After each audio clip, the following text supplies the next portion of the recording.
no matter how much live fire training you do in the kill house or in the counterterrorism or the out in the bush in the jungle phases of breaking contact or ambush drills or all these sorts of things, for me anyway, I always wonder, will I hold up? Will I stand up and give a good account of myself when we're on the two-way range for real and the enemy's shooting back at us?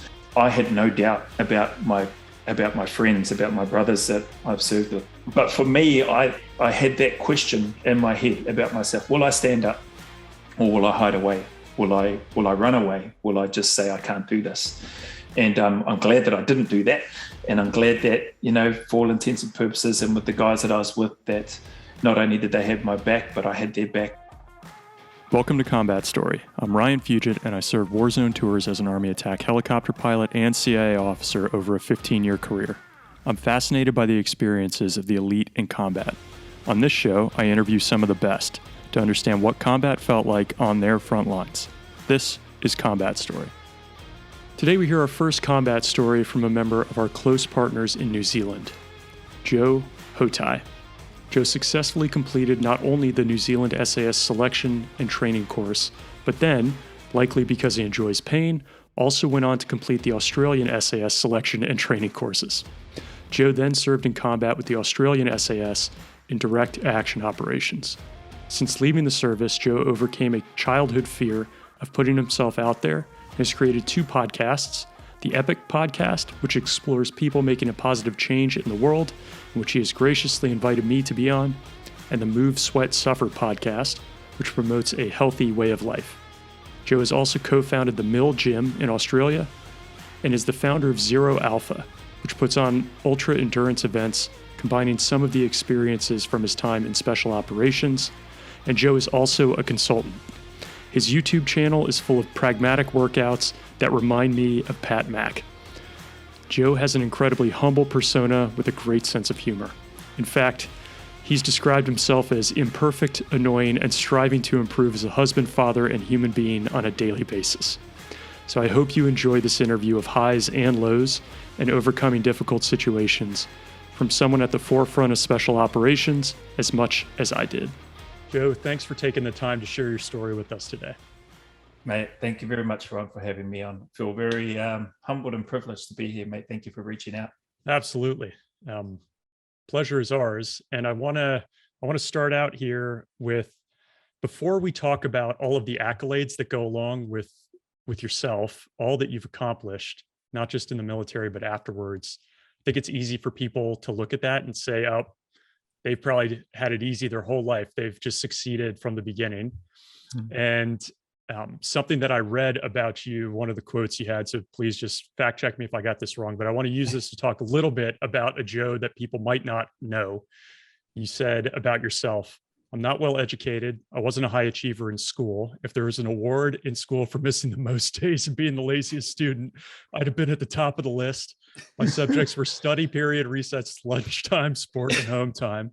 I excelled in these areas when I actually showed up to school. Then you say, sorry, mom. But that's not the impression people probably get when they look at this list of accomplishments, the selection courses you've been through, the combat experience. Could you just tell us a little bit more about where that Joe came from? The growing up Joe, where not a high achiever. Yeah. So great question. And yeah, no, that's right. I did write that. I grew up. So my mum and I, single mum, raised me. My mum only had me, so I'm an only child. I like to tell my friends and people that I come across and meet, so I'm the oldest and I'm the youngest and I'm that middle child that gets forgotten, but I'm also, more importantly, I'm the favorite. So because there's no competition. But my mum was really hardworking. She would work 2, sometimes 3 jobs. And so a lot of my upbringing, I was left at home by myself to my own devices, sort of thing. And I was left very simple, basic instructions of don't eat all the food in the house and don't burn it down. So like, don't destroy the house. Otherwise, the rest of the time I was outdoors playing with my friends on the streets or cousins and stuff that would look after me. They spent a lot of time looking after me. My older cousins, they would either pick me up and drop me off to school in the morning as I was younger, because my mum was gone before I'd wake up and it was time to go to school, my mum was still away from home by the time I would finish school and come back home. And thankfully, growing up though, my kindergarten and primary school were pretty much like maybe 50 meters from the house that I was in. But my older cousins were still there for me. They'd still pick me up, drop me off, bring me back home. And then they'd either go home or sometimes they'd be tasked to stay there and sort of babysit me, to look after me till mum got home. So as far as schooling and stuff goes, what predominantly sort of stems from my wife, and then I've tried to chime in where I can, is that importance around education and the need to really try to foster that and develop that and support our children through that, because I didn't realize how much value there would be in that growing up. I didn't have, and I wasn't in that environment where my parents at the time, or my mum, had the opportunity to really sit with me and do a lot of simple things like read bedtime stories, or just read in general, or go through maths or homework assignments and that sort of stuff, or homework. So to me, if I was given homework, I just wouldn't do it. And so my mum wouldn't find out until, the school's contacting and going, hey, what's going on here? He hasn't done anything. Or we'd have parent teacher nights. And then the teachers, I vividly remember some of my teachers speaking about how low my sort of grades and scores and averages were, just for things like basic reading and writing and all that sort of thing. And I didn't really think too much of it, but I could see that it really hurt my mum. It really upset her and made her think about, what has she been doing? She's been focusing on work and trying to provide for us and keep a roof over her head and all that sort of thing. But she had to do what she needed to do. So she tried to come up with ways to try to give me a better opportunity. So I remember my last year of primary school, for the whole year, she must have spoken with her sister, my auntie, and my uncle.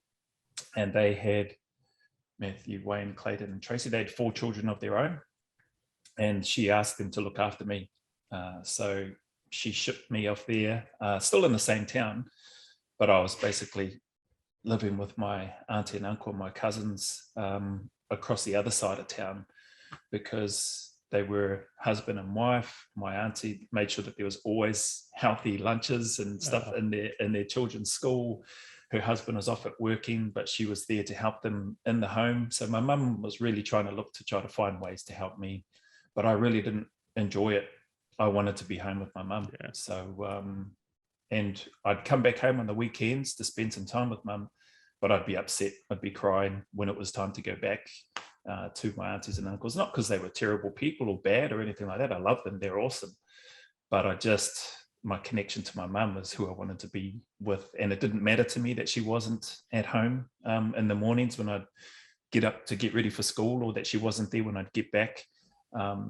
It just mattered that I knew that she was going to be home and that I'd get to spend that time with her, and then she'd be gone again. So yeah, that probably maybe to a degree, in my mind anyway, is probably some of the things that contributed to my lack of understanding, or my lack of understanding of how important education was, because I didn't really have somebody there to constantly try to encourage me or guide me to do that. But that didn't matter. She was my mum. I loved her, and I knew that she loved me, and she's doing everything that she could. So thankfully, though, I wised up to some of that a bit later on as I progressed. But that was certainly, I guess, the building blocks, if you want to say, the beginnings of my inability to really concentrate well at school, particularly around academic and theory stuff. I was always very active. It was out in the morning if I wasn't at school, and then I wouldn't come back until I was hungry at nighttime, particularly on the weekend. And then if I could, I'd try to go back out again, but usually by then it was dark, so mum would say it's time to stay inside. And so that was sort of the upbringing piece, I guess, around there. And probably just one other piece that I'll mention as well, it was probably a bit disjointed in with regards to our family, like the dynamics in terms of my cousins and that were just down the road. So a lot of my older cousins were raised by my grandmother. My grandmother, bless her, she was a very, very strong, hard woman. So she had 14 children, and she's got a whole bunch of grandchildren and great-grandchildren. But she raised a lot of those grandchildren as well. So not only did she raise the 14 children, but she raised man, Yeah. plenty of grandchildren, and all my cousins. And so I was blessed to have, even though I didn't have a lot of siblings and stuff around, I consider my older cousins to be my siblings, my brothers and sisters, because they were there, they looked after me. So yeah, I guess it was part of that. So it's quite challenging to put food on the table and to look after grandma, and obviously grandma looking after all of us and that as well, and my mum doing her thing. But I wouldn't change it. It was a beautiful time, and as difficult as it was, it's a beautiful part of what I remember from my upbringing. Yeah. Maybe you'll probably find this surprising that Americans don't know much about geography, myself included, but you grew up in New Zealand, right? Just so that we can kind of anchor this discussion. Could you talk a little bit about where within New Zealand you grew up, as you talked about like having your school just down the road? Help us understand that. Will do. So I grew up in a small town on the east coast. It's pretty much in the center of the North Island of New Zealand, a place called Gisborne. And it's it's close to the beach. It's a very small population, and the area, the suburb, I guess you'd call, or the area in which I grew up in, was a place called Kaiti. And I lived on 35 Edison Street. And surprisingly, I went back there 2018 with my family. We took all six of our children back for Christmas and New Year's, and we traveled around New Zealand. We definitely spent a lot of time there where I grew up in Gisborne, and in my wife's hometown in Porirua in Wellington. And one of my best mates, Tui Leilua, who lived across the road, family home, was still living in the same home. So I went back there and knocked on the door, and one of his children answered the door and sort of looked at me. I said, "Oh, is your dad here?" And he's like, "Yeah." And then, so could I speak with him?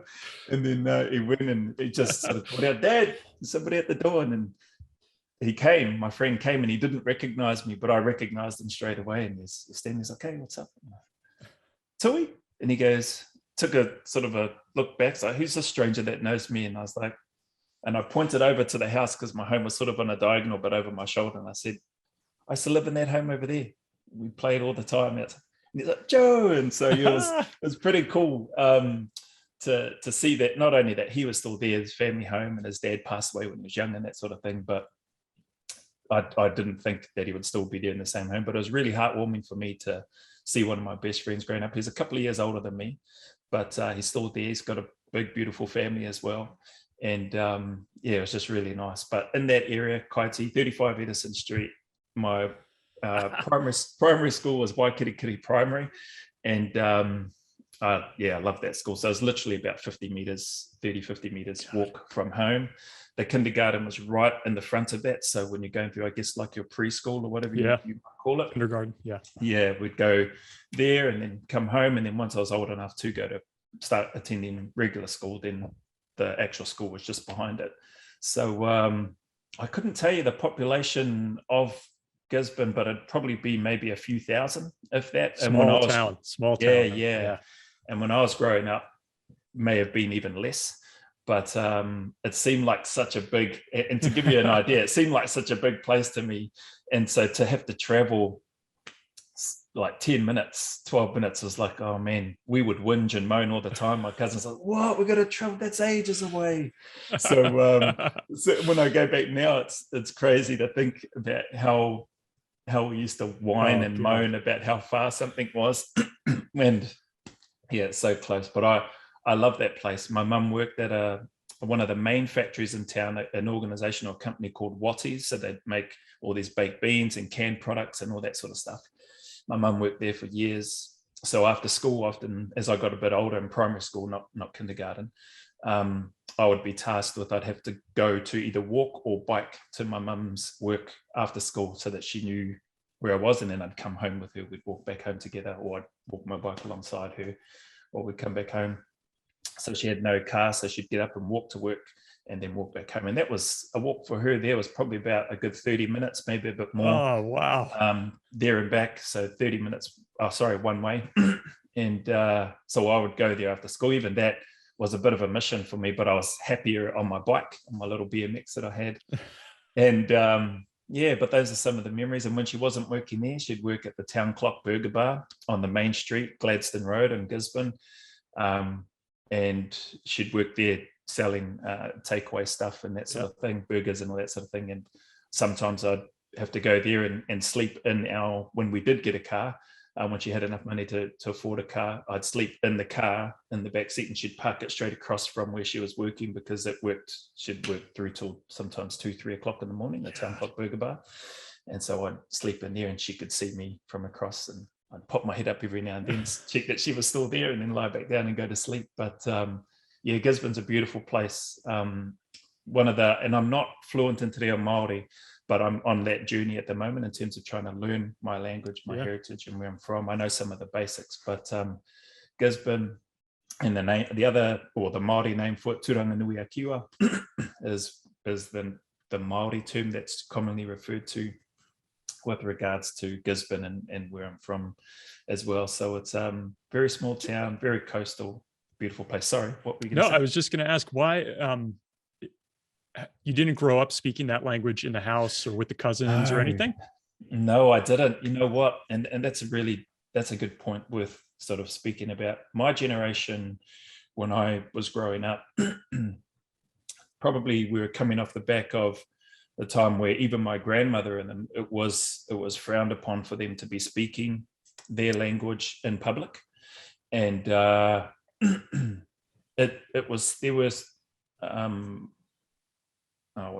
were classes of it coming up in school where they would be optional subjects, Te Reo Māori itself to be an optional subject. And I thought growing up, because it was never pressured on me to have to speak, I was never spoken to in Te Reo Māori by neither my mum or my grandmother, and it was never something that was forced. I just thought, well, why would I want to go through? I'm not the greatest at study anyway. Why would I want to try to hurt my brain even more and try to learn this language that I should know? And to me, foolishly, naively, I thought, well, I'm Māori. I've got brown skin. I like every brown face I saw growing up in Gisborne. This is the other thing. Tui Leilua is a Samoan fella, and I thought every brown face that I saw, I thought was a Māori like me.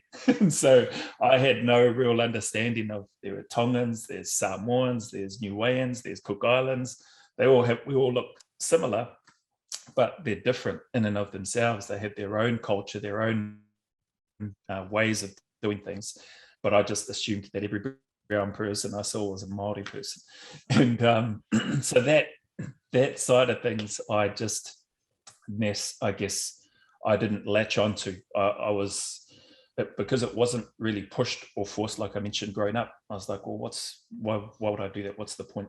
And it hasn't been until I've gotten older and gone, man, there's a big gap there where my children do not know fully and properly where they come from, many of the cultural aspects, how to conduct themselves in certain situations. And I was lucky I grew up around some of that. So being on the marae and going on to maraes and being welcomed on, and some of the protocols and stuff that happened, I understood, at least I have an understanding of how that stuff works. But my children haven't been exposed or haven't seen any of that. So they have no idea. And that falls to me as the responsibility to try to pass that on as well as I can. So that's why I'm on that journey at the moment, and trying to do what I can there to help them. Yeah, so hopefully that helped answer that. But yeah, it was sort of frowned upon in my grandmother's generation, and because it wasn't around and it wasn't spoken in the home, other than when I'd listen to my grandmother speaking on the phone to one of her friends or her sisters or her aunties, her cousins and that sort of thing. I didn't understand what she was talking about. And so, I didn't bother. I was, again, shows how lazy I was. I didn't bother sort of asking my grandmother. And then I regret it, when she's gone, she's no longer here. And I think, man, all that time I could have been asking her, I could have tried to learn that. So yeah, that's one of the many regrets, I guess. You obviously your mother played a huge role in you growing up. My dad did not have a father. He left before my dad ever met him. And I've talked to him about this. It really shaped like who he became, because, he was raised by aunts and uncles and cousins and his mother, who had to work, her butt off to provide. Yeah. Did you ever find your dad? Like, how did that impact you? Would you say, if it's not too Yeah. sensitive a question to ask?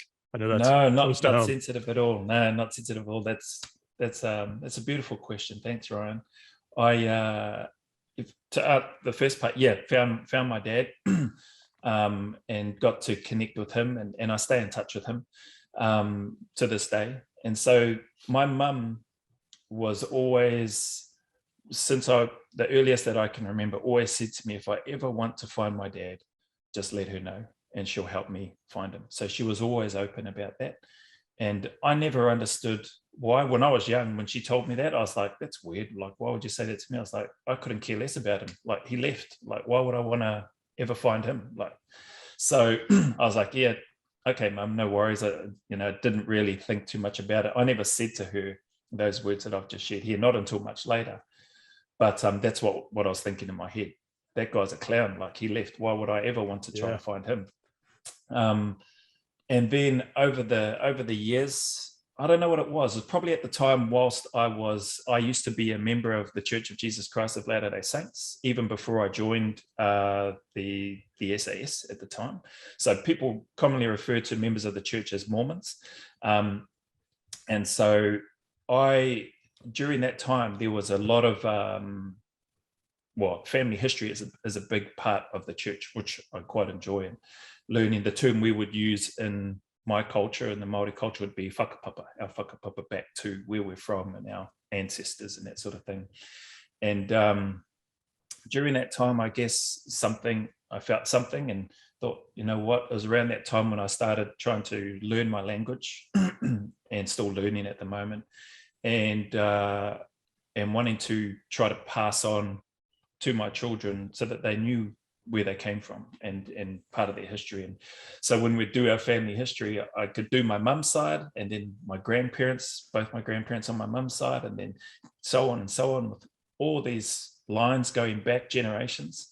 And then on my dad's side, all I had was a name and nothing else. And so that's sort of what triggered for me the need to, well, how am I going to help my children understand where they come from if I've only given them one part? And so then I spoke with mum, and she was cool. She goes, yeah, no worries. And so that she called my uncle, who I'm named after, my Uncle Joe. And because he used to be my dad's boss at a place called Mitsubishi Motors, where they made these vehicles and all that sort of stuff. And my boss, my namesake, my uncle, was one of the senior bosses with the company at the time. And so my father worked for, was one of the employees and stuff that my uncle had there. And so he knew where my dad was. And then, yeah, they connected the dots for me. And then I gave him a call, and I think he was quite surprised when he heard my voice on the phone. And, I'd let him know. I said, hey, my name's Joe Hotai. I'm Lydia Hotai's son. Do you remember her? And he's like, yeah. He went quiet for a bit, and he said, yeah, he remembers her well. And I said, listen, I'm not after anything, but I'd really like to, connect with you and sort of find out a bit more about you so that I can pass it on to my children, so that they know at least who their grandfather is from, my dad and that sort of thing. And as it turned out, it's interesting that you mentioned that about your father, because my dad never met his dad either. Oh, wow. So I got to, and he, at least now I was having an opportunity to connect with my father. But my dad never had that opportunity. So what he knows of his dad is that his dad was an African-American gentleman that came over to New Zealand, migrated over to New Zealand, was driving taxis for Wellington Taxi Company at the time. But he tragically passed away in a vehicle accident. And so my dad never got to meet him. And yeah, so that's always left a gap or a hole for my father. And my dad, he's always felt guilty about sort of leaving the way that he did with regards to my mum and leaving me. But the beauty about that and what's happened is that I've connected with my dad. We have a good relationship. And I've also connected with my two younger sisters and two younger brothers. So my dad has had a couple of girls, beautiful girls, Crystal and Jamie Lee. So they're 30 and 27 now, their ages. And then two younger brothers to the lady that he's with now, that he's married to now. And Matahiki and Ngarangi, 20 now and 18. So wow. It's been really nice to connect with them. And it's funny because when my wife and I brought our family and that over, we got to meet with all of them together for the first time face to face. So 2018, and been connected ever since. So and it's interesting, I guess, from my perspective, growing up and I guess pulling my head out of the sand, so to speak, where I've been quite stubborn, and I am still quite stubborn in a lot of ways, but I was really stubborn up to that point. And I just think about how much time I wasted, if that makes sense, how much time I could have spent getting to know not only my dad, but my sisters, my younger brothers, and all that sort of thing. But grateful that at least where I'm at now, I feel like I'm still young and I still got plenty of time, or young enough anyway. I still got plenty of time to keep those connections as strong as I can. Love it. Okay. Thanks for that insight. That's great context as we start talking about the rest of your journey here. Yep. And one of the things that you mentioned in this piece that I read off from earlier was this fear that you had different points in your life of what other people think of what you're going to do, right? And how are they going to perceive you? Will they speak poorly of you? And you mentioned that from a very early age, despite this, you still had this ambition to be in the special forces at a young age, maybe like 14 or 15. Yeah. And I just wonder if you can help us understand, where did that desire come from? The desire to be in the military. Yep. And then separately, like the fear of what other people think, which I know you've to some degree have shedded at this point in time, but I know it's come up a couple of times. So the junior Joe that we're talking about, can you share that with us? Yeah, no worries. Thanks again, Ryan, for the question. Great question. The desire in a nutshell to want to join the army stemmed from one of my older cousins who I referenced, my auntie and uncle that my mum sent me to stay with. So here's one of my older cousins, Matthew. He was always, just somebody that I've always looked up to. He was big, strong, athletic, he was a good skateboarder, played the guitar, like he was just like this rock star to me growing up. I just thought he was incredible, and I still do. So he was a big influence. At one point, I believe I had a conversation with him and he was considering joining the army, but he never did. What he did have though is he had this book. All I remember was the black cover. It had the 3 letters SAS on it.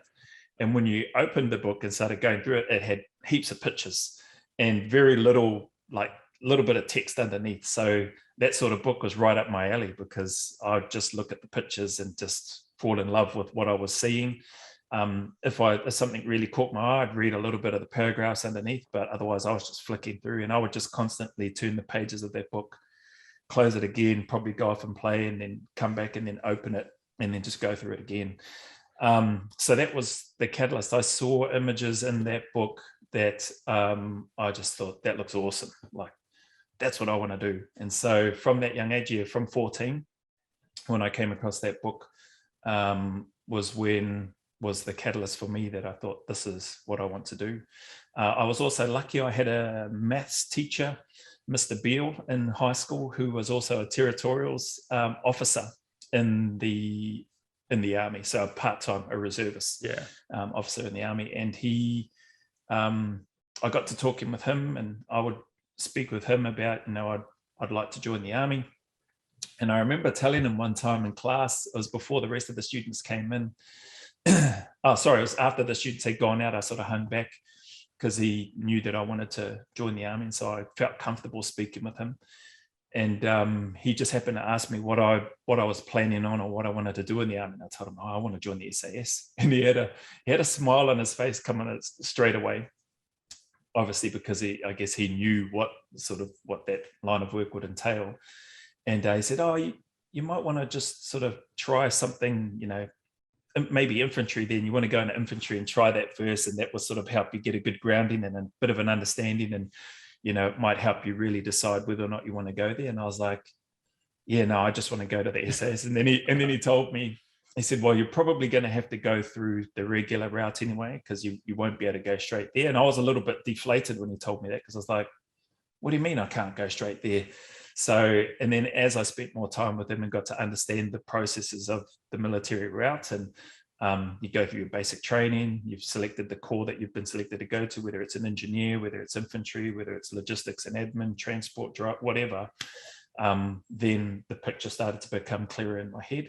So once I had a better understanding of how those pieces of the Defence Force worked, I wanted to go to infantry because I knew or I felt that would give me the best footing or foundation to be able to step foot into the SAS at the time. So yeah, I had, I guess, a combination of to your question, the book at the start, a maths teacher who was territorial officer in the army, and just fortunate to have a bit of mentorship from him and guidance from him over that time in my years in high school, because probably wasn't until I was going to the army that my close friends that I grew up with knew that I was actually going.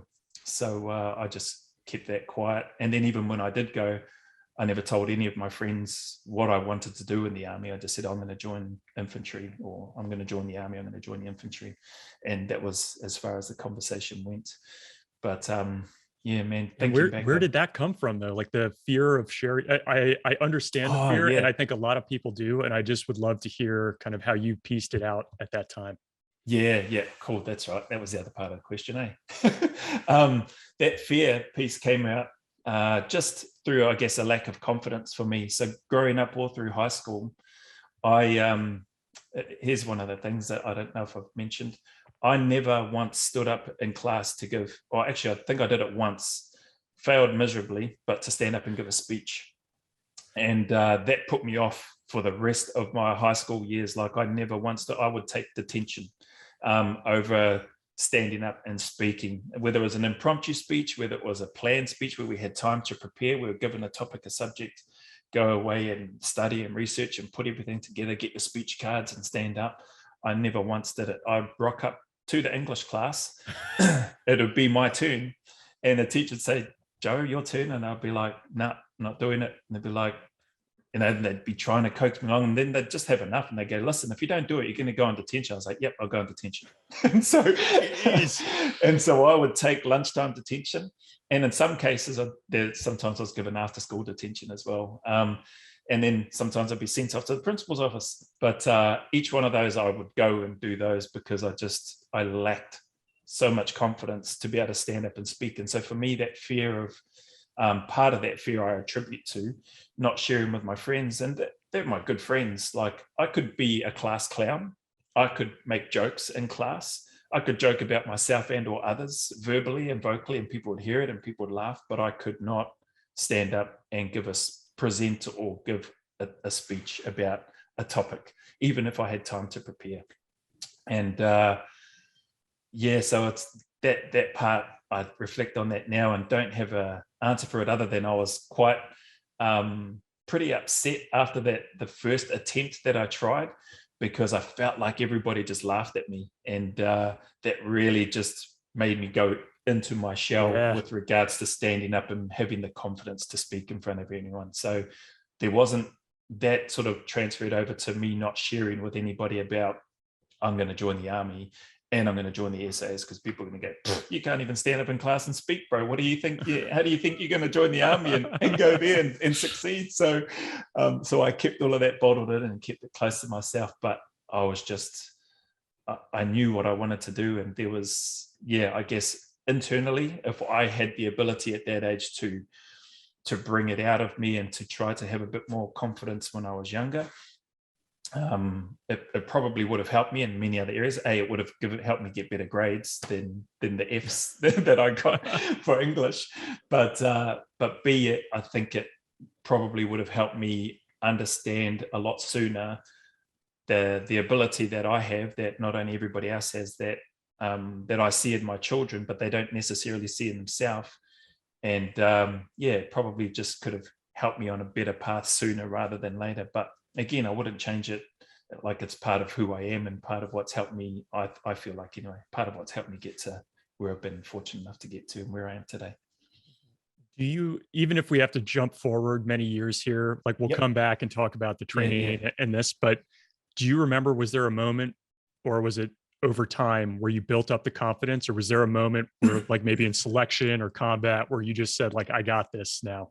Yeah, no, I remember that clearly because I've shared this with my children, and it was on basic training. So I was, and again, I don't know where this came from, but I knew that there was going to be moments in the army that you're going to have to stand up and speak, that you're going to have to present stuff, whether that be information or eventually as I went on, this is further down the track, giving orders and stuff for tasks or situations and that sort of thing. But in the early days on basic training, it was probably our second or third day in, and you're getting to know everybody in your section, in your platoon, and then in the company that you're in and all that sort of stuff.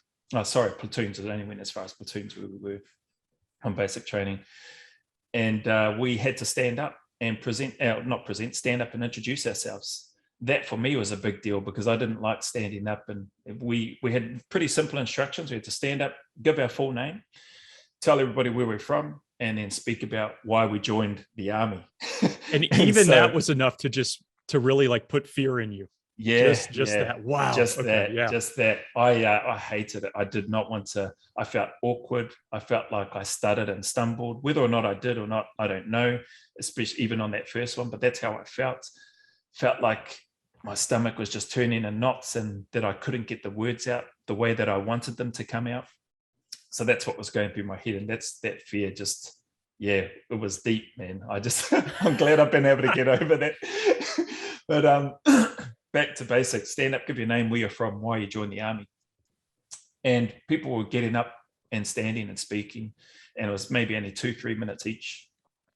And that for me was like a switch. Like, I have to stand up. I've got to give my name, I've got to tell them where I'm from, and I've got to tell them why I joined the army. And so that was my first or my light bulb moment to like, I can do this. Like, she can do it, he can do it, because you're all mixed in your platoons, females and males. They can all do it. They're all getting up. We're all junior. This is our first time. And yeah, something for me just switched in that moment where I stood up, gave my full name, told them where I was from. Didn't say that I joined the army to join the SAS. I kept that quiet. I said I joined the army so that I could serve my country, so that I could serve the people that I'll be hopefully fortunate enough to work with and do as well as I can. Those were pretty much my basic information that I thought up on the spot sitting in that room, because there was no way. I didn't want to say I joined the army because I'm going to join the SAS, because then in my head I still thought everybody's going to go whatever and just point and laugh. So I stuck to, yeah, and I've chosen infantry because they're frontline soldiers, and I feel like that's going to help serve the country in better and as good a way as I'll be able to do so at that time. And yeah, and then from there, just it flowed on from there. Yeah. So the Defence Force for me was fantastic, is fantastic in terms of bringing out of me what I needed to do. And it was really basic and simple. And I probably I didn't stand up like really confident or anything. I don't remember doing that. I knew that we had to stand up. If I could have got away with just sitting down and saying those words, I would have just sat down. But I guess it was the start or the beginnings of me needing to understand that I can do this, that if I want to be here, that there's going to be moments in time where I need to stand up and speak. And also times where I need to sit and listen to what other people are saying. Yeah. So yeah, that was the moment on basic training, either day 2 or day 3. Yeah. Dang. And now you host 2 podcasts. So clearly you overcame that. This is a really tough question for people to answer. And I don't ask it to many people, but just the fact that you didn't come from necessarily a military family, but you knew at 14 what you wanted to do. If you didn't go into the military, like, what do you think what would you have done as an occupation? Yeah, that's I don't know if it's a hard question, but for me anyway, but I know that, and probably something that I left out of my upbringing, is that what I probably would have done, I may have possibly ended up in one of the gangs here in New Zealand. So my upbringing and some of my uncles and my cousins, were quite mischief, so to speak, to put it simply. So some of my uncles were patched members of gangs, and the mongrel mob in particular, which was one of the biggest gangs here in New Zealand, particularly at that time growing up. And then there's another gang called the Black Power. And I had an older cousin, again, who I looked up to. He's passed away now, sadly, but he was a member of the Black Power. And so I really looked up to all of my cousins just because they looked after me, and they were always there, and just really good people, at least from my junior naive experience of growing up anyway. But what kept me on the straight and narrow path, so that potentially would have happened, but what kept me away from that was not only the desire to want to join the army, but the fear of my mum. Yeah. So my mum, let's just say the discipline within the household from my generation growing up, if you put a foot wrong, you got a hiding. And that I did not want to get any hidings from my mum. And when I did get them, that was enough to put me off to go, man, I'm not doing that. I'm not going to do that. I'm not going to do that. It's not worth it. Yeah, it's not worth it. No. Okay. So yeah, but probably potentially might have gone into one of those gangs. Was she pretty happy that you joined the military in that case? Like, did she see it as a ticket for you out of that potential future?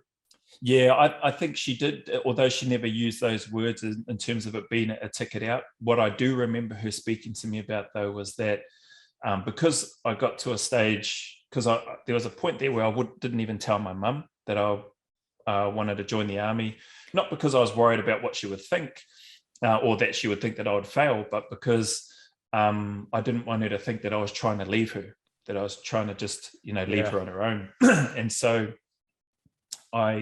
even though I knew I was going to go, I just didn't know how to break it to my mum. But as it turned out, it got to a point, so my mum would constantly ask me, what are you going to do for school? Particularly, I was nearing the end of my school years, my last couple of years. It's like, I don't know, but I already knew what I wanted to do. It's like, yeah, I don't know. She goes, well, you can't just play basketball and rugby and volleyball and expect that to pay the bills and this and that. And I was like, yeah, I don't know. And so she then eventually got fed up with my I don't know answers and said, well, listen, if you don't know what you're going to do by this date, you are either going to join the army, the navy, the police, or the firefighting department, and that's what you're going to do if you don't want to go down and get a trade. So she was quite a strong advocate for me to want to get a trade, particularly in building or carpentry, but I wasn't interested in that either. But when she said those words about the army and the navy, the police or firefighter, I think she did mention Air Force as well, but that wasn't on my list because I was like, there's no way I could even going to think about doing that. I thought Navy, yeah, I could swim. This is my naive sort of junior Joe thinking, yeah, sure. I can swim, I can do that. And Army, yeah, that was right up my alley. So once she said those words, I felt like I was able then, I had the permission then to let my mum know this is what I want to do. So yeah, then we got to that stage and shared with her, I'm going to join the army. Then she was like, that's great, son. She was so happy. She goes, now you should join and be an engineer. Get a trade. Yeah. And I was like, yeah, no, I don't want to do that. I want to, and I told my mum. So my mum was the next person that I told, apart from my maths teacher, that I actually wanted to join the SAS. Mum didn't even know what the SAS really meant, and neither did I. But I knew that they were, not that I would have used that term, but I knew that they were the pointy end of the spear, so to speak. And so in my head, how I described it or way I pictured it in the words that I would have used at that time was, if something happens, they would be the unit that would get sent first. That was my mentality around, based on pictures that I saw and the little bits that I would take the time to read. My mum wasn't keen on that because, only son wants her son to be safe and all this sort of stuff. Get a trade, be an engineer. And I was like, oh, but I don't want to do that. And I said, well, I'm going to join infantry. She goes, no, you join the engineers. And so she was putting her foot down. Yes, you can go join the army, but you need to do this.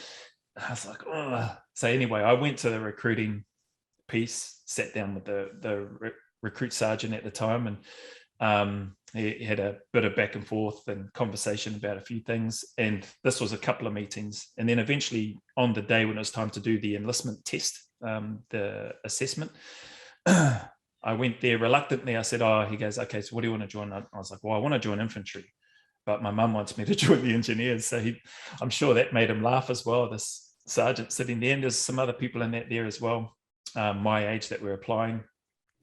And he goes, okay, well, he gave me the engineer assessment, didn't he? And then he gave the others their assessments. And I can't remember it, but I know I was lost when I was looking at that sheet and I was trying to fill out and answer the questions. So I just started trying to put down answers to everything. The multiple choice ones, I was glad when there was some multiple choice, because at least I was like, oh, well, yeah, I can just guess something and I might get something right. Anyway, they come around and there was no filter in that time. Like when people are coming around, you're getting your results. We're all sitting in this small room. We're all just sort of next to each other. And then he comes around, he's handing out the results and he's going, yeah, okay, yeah, good. Yeah, good here. And you can, yeah, this will, I think you'll enjoy this trade that you're going into in the army. He gets to me and he puts out mine and he goes, you might want to join the infantry. And I was sitting there, I was like, oh, I was embarrassed and feeling, shame, like all these people and that other people in that here around me, and they were probably laughing inside, but they were polite enough to not burst out and laugh out loud. But inside, even though I felt embarrassed, I was like, yes, like I want to go to infantry anyway. So I went back home. I knew my mum wasn't going to be happy. And I told her, I said, hey, mum, I got in. And she was so happy. And I said, oh, I got in as infantry.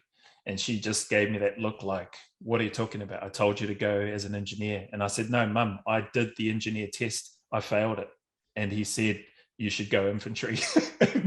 My mum, she wasn't happy. She thought I failed or flunked that test on purpose. And I was like, mum, I did not. I tried my best, but like I didn't pass it. Yeah. But I've done well enough. And he says I could go infantry. So that's where I'm going by that stage. And yeah, she wasn't happy, but she still supported me going. And yeah, and that's why, when I wrote that piece that I put on LinkedIn that you referenced earlier, that was me, man. I was a very lazy student. If I could have applied myself the way I did in the Defence Force in school, would have been a very different result. Yeah. But you just didn't have you just really wanted that. You wanted that SAS future. So it sounds like you were just so dialed in to get there. So as we transition then to the SAS and selection, so correct me if I'm wrong here, Joe, you did the New Zealand SAS selection and qual course, same with the Australian side. Did you end up going on to the UK side and feel like, hey, I'm going to do a hat trick here and just knock them all out? I wanted to. That was my plan. And I guess to share where that piece came from, I knew I wanted to join the SAS at 14. I didn't realize that the desire to then wanting to do the Australian and the UK one, then come back to New Zealand, that I didn't realize was even a possibility until I got in the army. And then I heard and knew of, or I didn't know them, but I'd heard of through good friends of mine who had good friends who had gone to the New Zealand SAS, who had then gone and done the British SAS. And I was like, hang on, can you do that? Like, what? They've done the New Zealand one and now they've gone to the UK. I was like, so I was confused. I was like, hang on, so is it just a transfer or do they go through everything again? And so when I started to find out the information, they're like, oh no, they go through selection again, because just because you pass one country doesn't mean you'll get through the next. And so to me, that made sense. I was like, okay, oh, that's cool. And then I was like, oh, that would be cool if I do the New Zealand one. I'll go to Australia first and then go to the UK and then come back to New Zealand. My plan was to come back to New Zealand after I'd done a few years in those, bring that hopefully knowledge and experience back to NZ, to the unit, and then just carry on serving. But so you're right. Did the New Zealand selection cycle, did the Australian selection cycle. When I got itchy feet to want to go to the UK to do their one, I remember coming back from work one day, and I'd only been in the Australian regiment by then for maybe a little over a year, almost 2 years, which sort of fit within my time frame of what I was thinking of doing, because I felt that the majority of my time by then was probably going to be in either the UK and definitely back in NZ by the time I came back.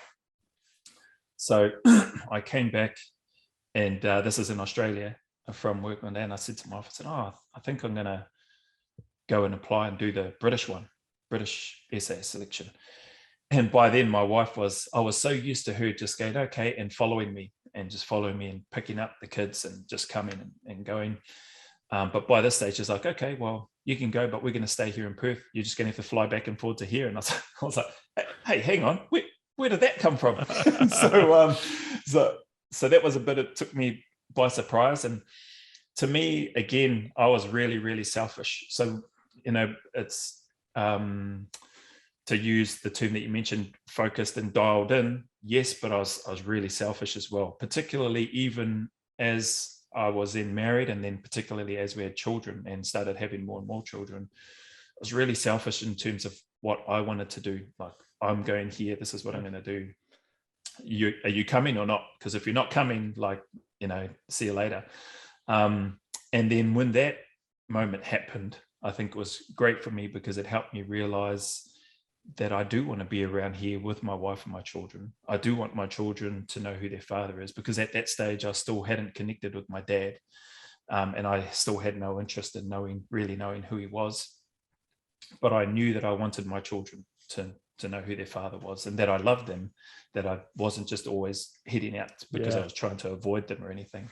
But so those pieces, I've gone off on a bit of a tangent there, so I'll try and bring this back to your question. I did want to do the 3, but I never ended up stepping foot, not even on the start line or sending an application over to the UK. Makes sense. Yeah, but I always wonder if I could have gone through, and it's just one of those things. It's a hole, it's not a regret, but it's a gap in terms of at least my desire of wanting to be a soldier. It's a gap in that piece of what I wanted to do, but wasn't able to do it, not wasn't able to. I chose not to do it because I chose something better, if that makes sense. I chose for sure to want to be around with my family. Yep. I know so many vets listening to this are just like nodding along because they've all been in that position. Like, wait, you don't want to move with me right now? Why? Like, it could be so much fun while I'm out training, and you can be in this town you've never met anyone. And where you have no friends, and we've got to start all over again, and the children know nobody at the schools, and very selfish. So I want to avoid asking you to tell us about the selection, because I feel like people like you get asked that a lot, but I wonder if you can help us understand 2 things. One is, like, I've never interviewed anybody who's been in the New Zealand Defense Forces. So if you could talk a little bit about why you would do both of the SAS courses, if you end up, I believe you end up deploying and operating with the Australian side, right? So like, why would you do both if that's the direction you go? Maybe you have to, but if you could talk about a little bit, maybe 1 or 2 things that you either learned in those courses that you felt like pretty important to you, or maybe something people don't expect or understand about those training courses that unless you've been in them, you wouldn't know. Yeah, cool. Okay. Again, great questions again, Ryan. So I guess with regards to I think the first part of the question you asked, why did I go that route, the New Zealand selection into Australia? So in as brief a nutshell as I can, did the New Zealand selection and then the New Zealand cycle. What happened on the New Zealand cycle was that I got into an altercation, a fight with a civilian, and sadly, that civilian ended up in hospital and with some not very good injuries, and I was looking at having to go to jail for 6 years. So I was being charged with wounding with intent to cause grievous bodily harm, was what I was being charged with, not by the person that I had the altercation with, but by the police at the time. I just thought, I knew that we had gotten into a fight, and in my head, my real basic mentality and how simple my mind works was, well, I didn't start it. He cracked me in the head first, and I retaliated and got angry, and he come off second best, so to speak. But the nature of his injuries and what happened and that sort of stuff, the police, I guess, felt that they needed to press the charges. Plus, they came and picked me up from the barracks and they took me in for a statement. I just thought, tell them the truth. Tell them what happened from what I recall of what happened on that night. And I thought, I'll probably get in trouble, but I wasn't expecting to be losing my career over it. So that would have probably put me on a different trajectory as well, Wow. completely different path. So that happened early in the cycle. So probably around May. Cycle didn't finish until October-ish, November that year, which was typical. It was usually a 9 to 10 month cycle at the time when I was going through. You finish selection, which was about 9 days testing, 5-6 days pre-selection. Then you have you need some time to recover, and then you start the following year, and you go through basically that whole year, course after course after course. And because that happened earlier in the year, I had still been doing well enough on the cycle and stuff like that with the courses and stuff that we've done so far, and had great support from the training officer, the training warrant officer, and those that were there with the unit itself as a whole. And so they could have just flicked me back to my unit. They could have just gone, wash your hands of you, see you later, you're on your own, like good luck, hopefully you don't go to jail. But they didn't. They stayed with me. They supported me through, and they allowed me to continue to do the courses. Obviously the caveat was, if you end up going to jail, like, we can't keep you here, like, let's see you later, that's the end of the line.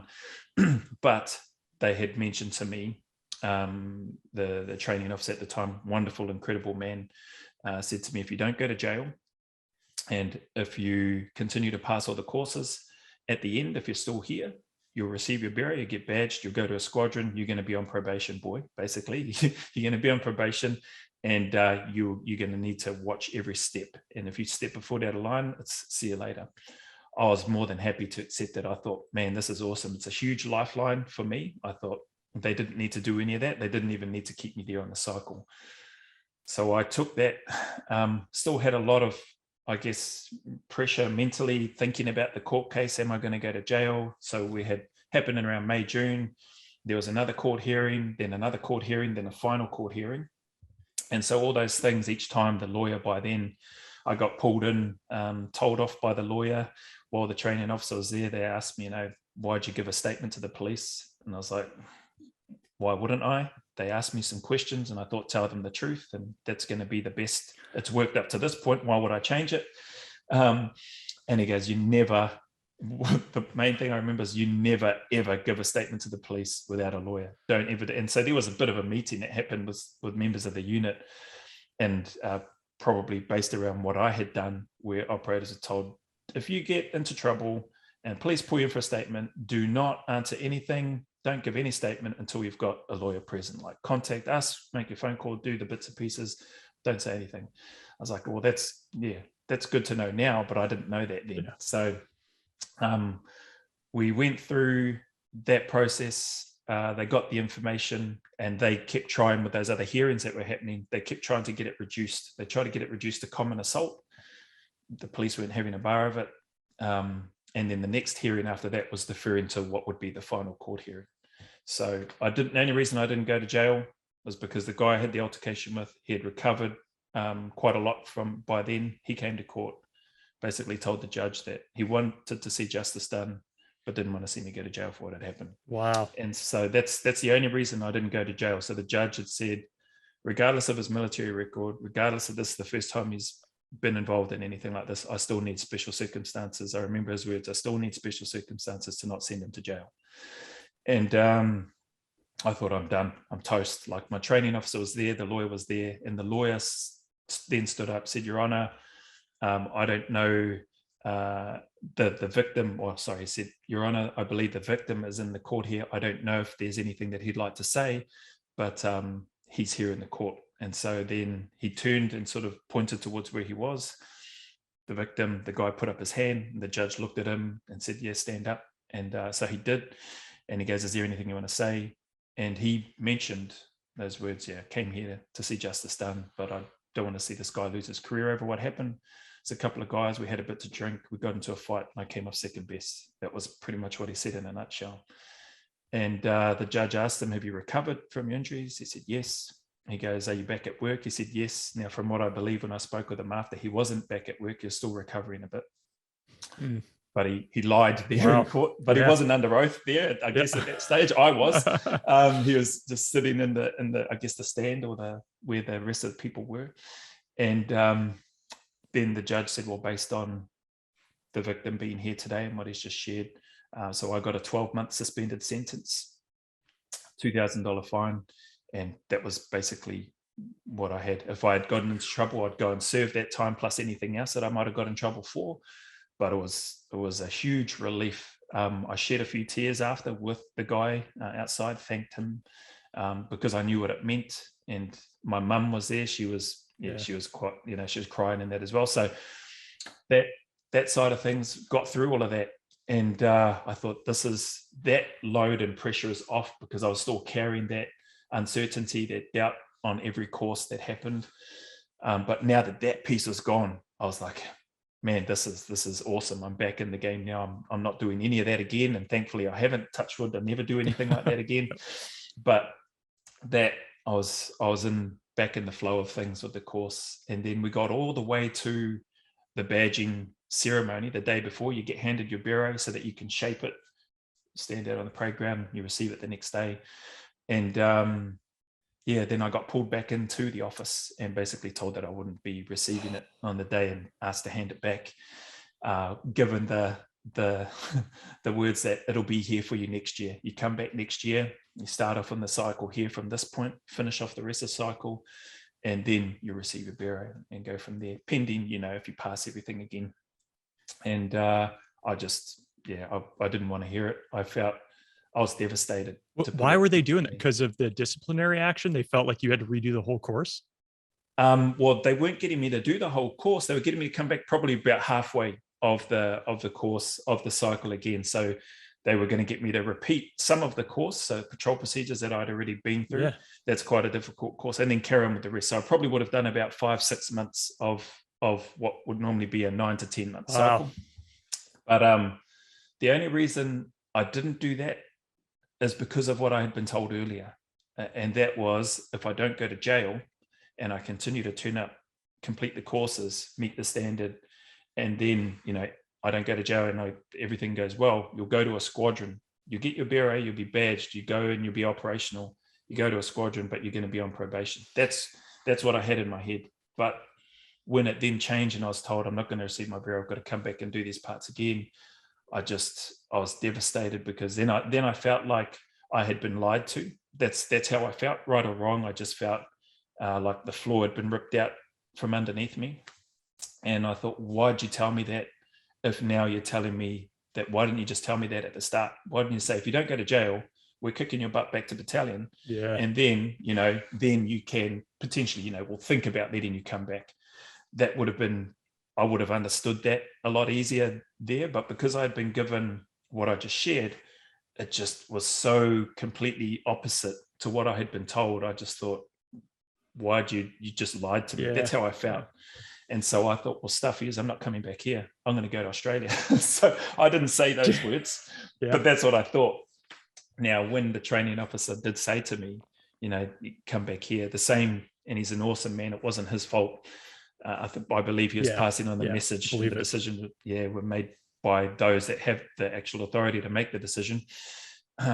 He goes, you can come back and do this. And I sat there quietly. Him and the training warrant officer were there in the room at the time. It was just the three of us, and I sat there, head was down. And I remember just looking down, shaking my head, and said, no, I'm not going to come back. And he looked at me surprised, and he goes, what do you mean you're not going to come back? I said, I'm not going to come back. I'm going to go to join the Australian one. And I caught myself by surprise. But by this stage during cycling, probably to try to answer one of your other questions as well, what did I learn most about myself? I knew and started to feel more confident in myself and being able to speak. It helped also that both of these men, the training officer and the training warrant officer at the time, the only reason I'm not mentioning the training officer's name, he's not the training officer anymore, but he's still serving in the unit. Okay. So he's still operational. But I felt really comfortable with them as well. They were good men that I could trust and still trust to this day. So I felt no problem in being open and honest. And I just said, I'm going to go to Australia, join the Australian one. And I'm pretty sure he said to me, because we have a relationship with the Australian SAS as well. And I knew that they would. And I was like, yeah, but I didn't care.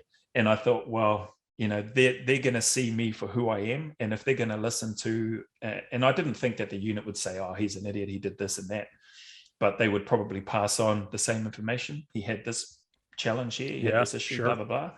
And I was going to pass that on anyway, which I did. But they'll see me for who I am when I go through the selection and the cycle, if I get to start on the selection. And so that's why I didn't, for me, receive my beret there. I remember handing it back to the RSM at the time.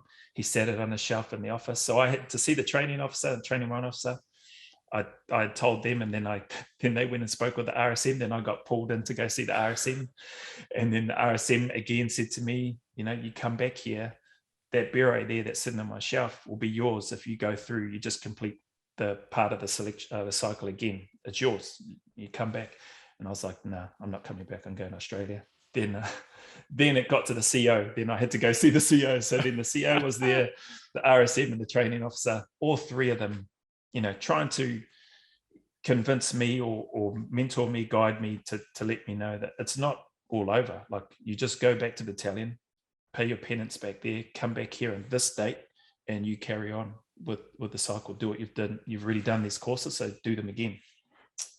But I just, by then I was too hurt personally, and I just thought, no, I'm not coming back. Dang.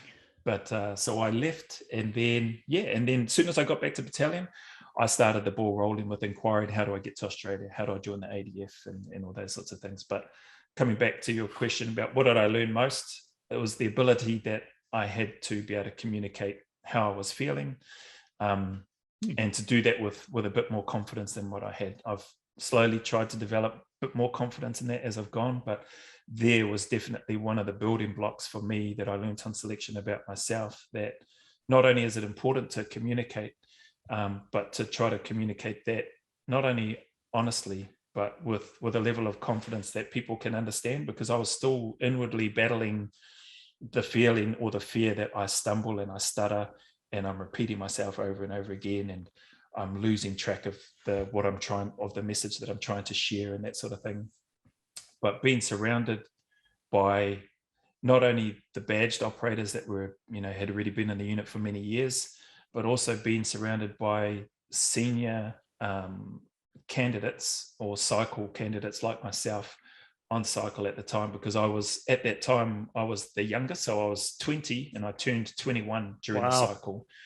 And the rest of the guys that I was on cycle with, maybe the next youngest might have been 24, 25, and then the rest were older. The oldest person that we had on my cycle was 38, turning 39 that year. So I was with, giants of men in my view, and just very wise, experienced, excellent, skilled soldiers from what I knew and understood of them, and having done some courses and stuff with them. And many of them were from the same battalion that I had come up from. So I knew that they were, that they were switched on and that they had good skills and people that I could just learn so much from. So I was just absorbing as much as I could from them growing up. And part of those things that I thankfully was able to absorb and take on board from them was their ability to communicate real simple information, or complex and detailed information in a real simple way that even I could understand. And I thought, man, that's awesome. I'd love to be able to do that. So I still wasn't the best, or still wasn't great at it.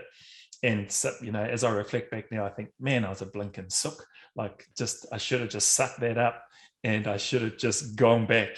But you live and learn, and I'm happy with the decision that I made. Like, I followed through with it, and then went over to Australia, and then went there. And so if I so that New Zealand side of things are probably a couple of things that I learned. And then if you like, I can flow into, I guess, the Australian side. Yeah, just real quickly, is it wrong for me to assume that within the type of operations that might come down, the Australian SAS would probably get more missions than the New Zealand SAS, or would they just be tied at the hip for most deployments? Yeah, that's a good question. I think at the time when I was going through, the perception from my view was that the British SAS were deploying like massive amounts, like just through the roof. So that was why it was typical of New Zealand SAS operators to go to the UK, because you join that unit because you want to go and deploy. Got it. So around that time, there wasn't a lot of deployments happening. And if anything, probably at that time, to your question about New Zealand and Australia, Australia was probably may have been slightly more active in the deployment setting or sense than New Zealand was at that time. But by and large, these days, they're pretty much, I would say they're on equal terms in terms of how regularly they deploy in that. But UK was definitely if you're joining this unit because you want to deploy and you want to serve as well as you can and go on ops, then you go to 22 within the SAS. So that's part of the reason why that was on my checklist as well, and why most of the NZ guys went there. So it wasn't typical for NZ operators to go to Australia, then to go to the UK.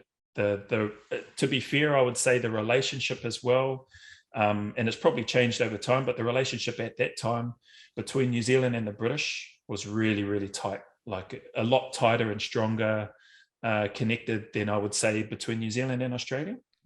But I would say over the years that those bonds between the three as a whole have definitely solidified more than probably what they were in the past, just because they've been so much more active than even when I was in. For sure. And so many more jobs and ops. So that's that piece. On the Australia side of things, moving over there, going through selection and stuff again, like I just felt so much better prepared to go on that selection than what I was on the New Zealand one. I felt physically prepared and mentally prepared for the New Zealand one.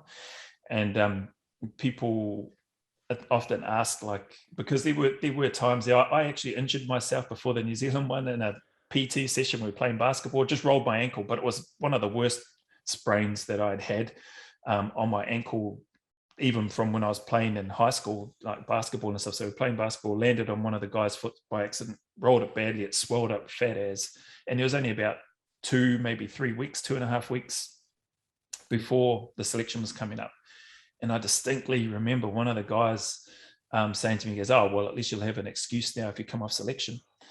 And I just thought, that just really pissed me off. It just made me angry, and if anything, just lit the fire even more. And so I just strapped my foot. I continued to train because I knew I still needed to train, but I was tapering off a lot at that stage then, but I still needed to be able to run. So I needed a test that I could still meet the running distance requirements, carrying the pack and all that sort of thing. Swimming was fine, it was good. But that just really, I guess, lit a fire, which just really annoyed me. So the New Zealand one felt really prepared. The Australian one coming over, I felt super prepared as well. But I guess some of the learnings and differences on there was that the Australian one was longer. So it's 3 weeks, a full 21 days. Oh. The New Zealand one was only 9 days testing. And the 6-day pre-selection was, it's not a selection, you're not being tested. So the Australian one is 21 days of testing. Wow.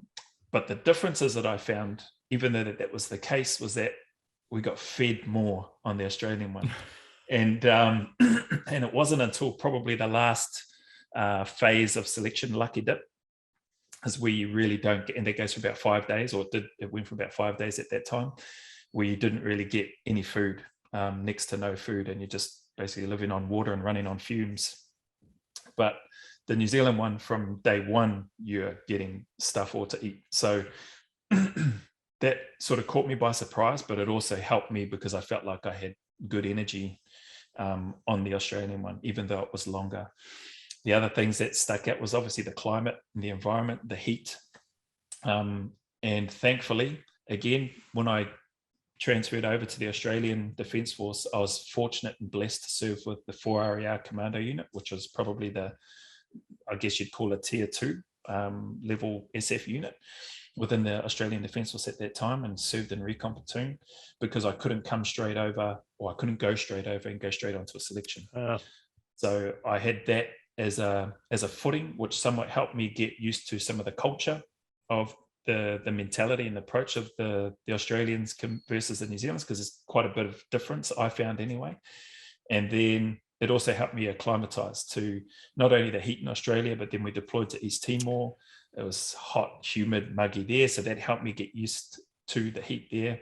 So by the time I went on selection in Perth, which is more of a dry heat, it's not very humid in Western Australia, my body, physically, mentally, emotionally, I was just a lot better prepared. And the fact that I had already been through a selection process in New Zealand and the cycle, I personally felt like I had an advantage over any other candidate that was on the selection. And it didn't matter to me that they had been in the Army 7 years, 5 years, 10 years.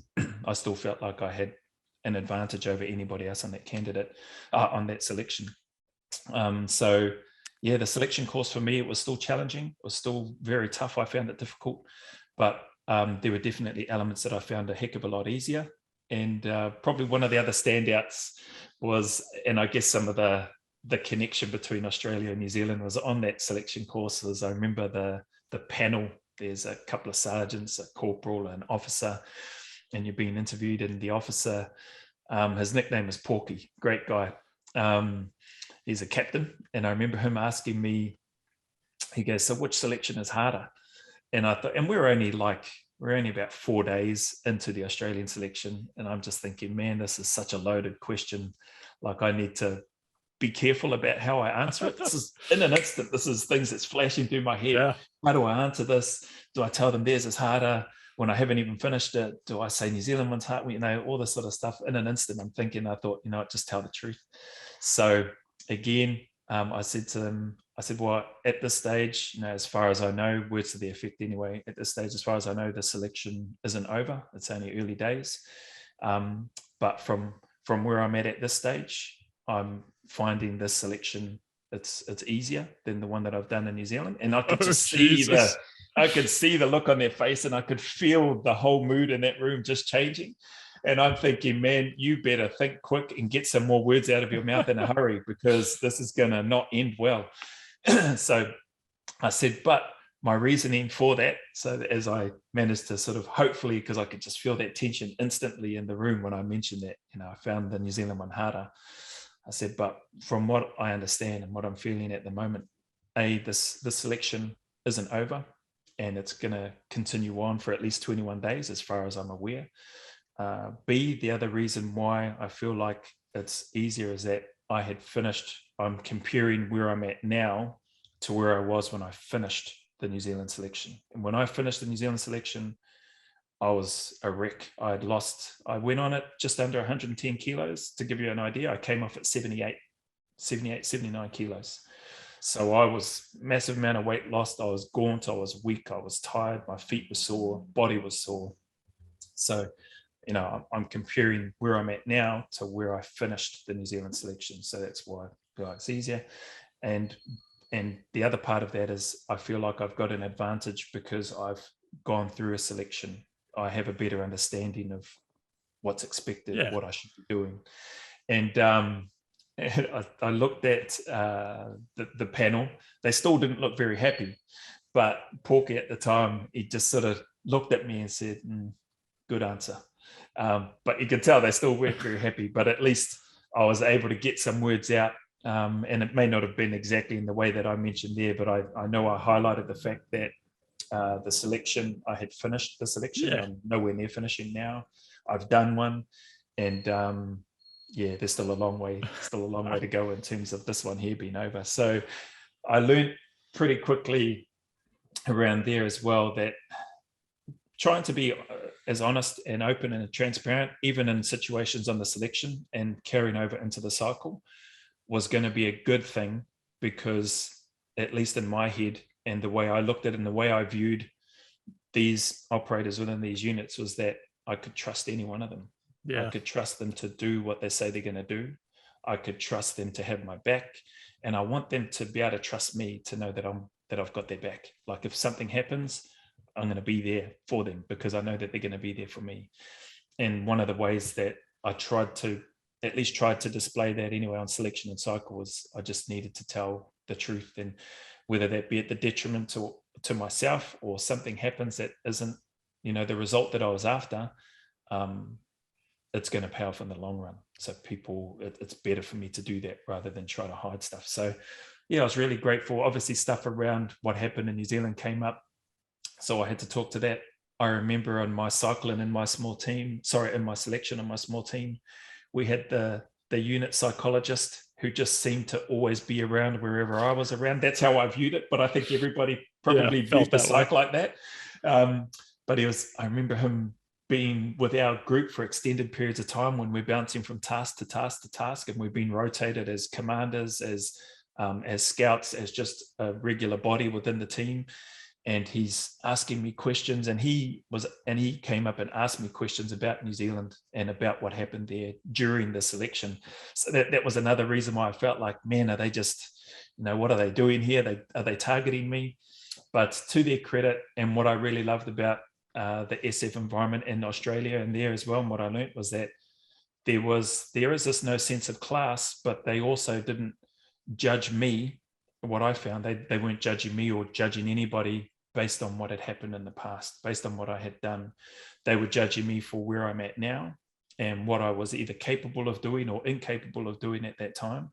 And I felt like they were then assessing me based on what I could bring to the unit, based on where I'm at now, not judging me based on what I'd done in the past. Yeah. And I just have so much, respect, and I would use the word love, the term love, for that unit and for the Australian Defence Force in terms of what they showed me through their, not only through their communication style, but through their example and how they embraced me and allowed me to come over. Yeah, there's the typical Australian New Zealand banter and a few jokes.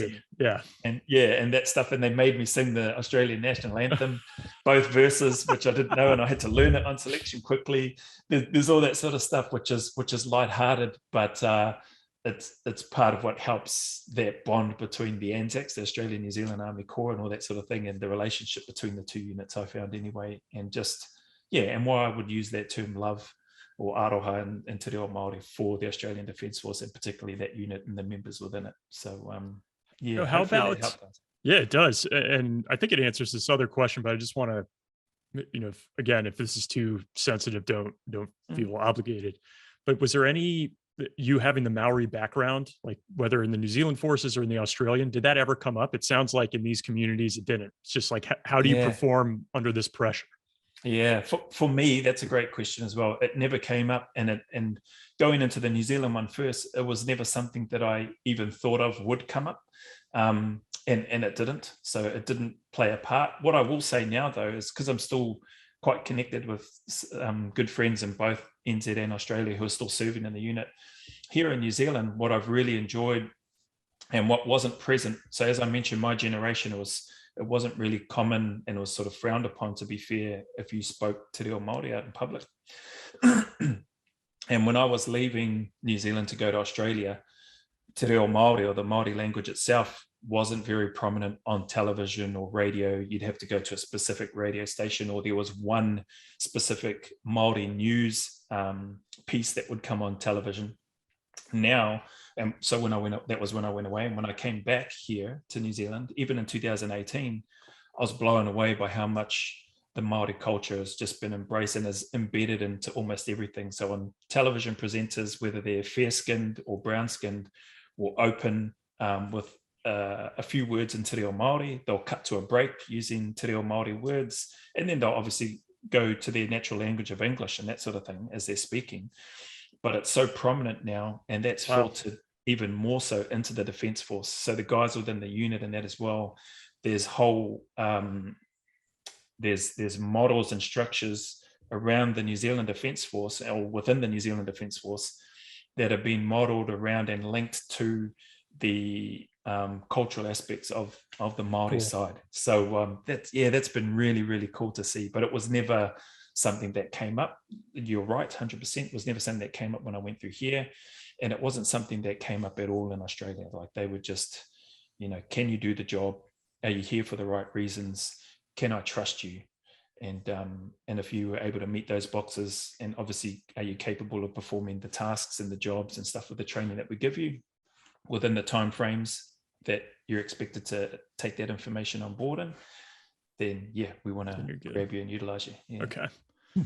So as we jump to maybe your first time in combat, could you set the stage for us where you were? It sounds like you're with the Australian units. What was it like for you, and maybe what age you were at the time, since you started so young? Yeah, that's a good question. So I've got to do some quick maths here. And it's not quick. Okay. I would have been 25. Okay. So at the stage, would have been 25. and we were getting ready to deploy to Iraq. So Timor was with 4RER. That was a year or a year and a half prior to getting into the Australian unit.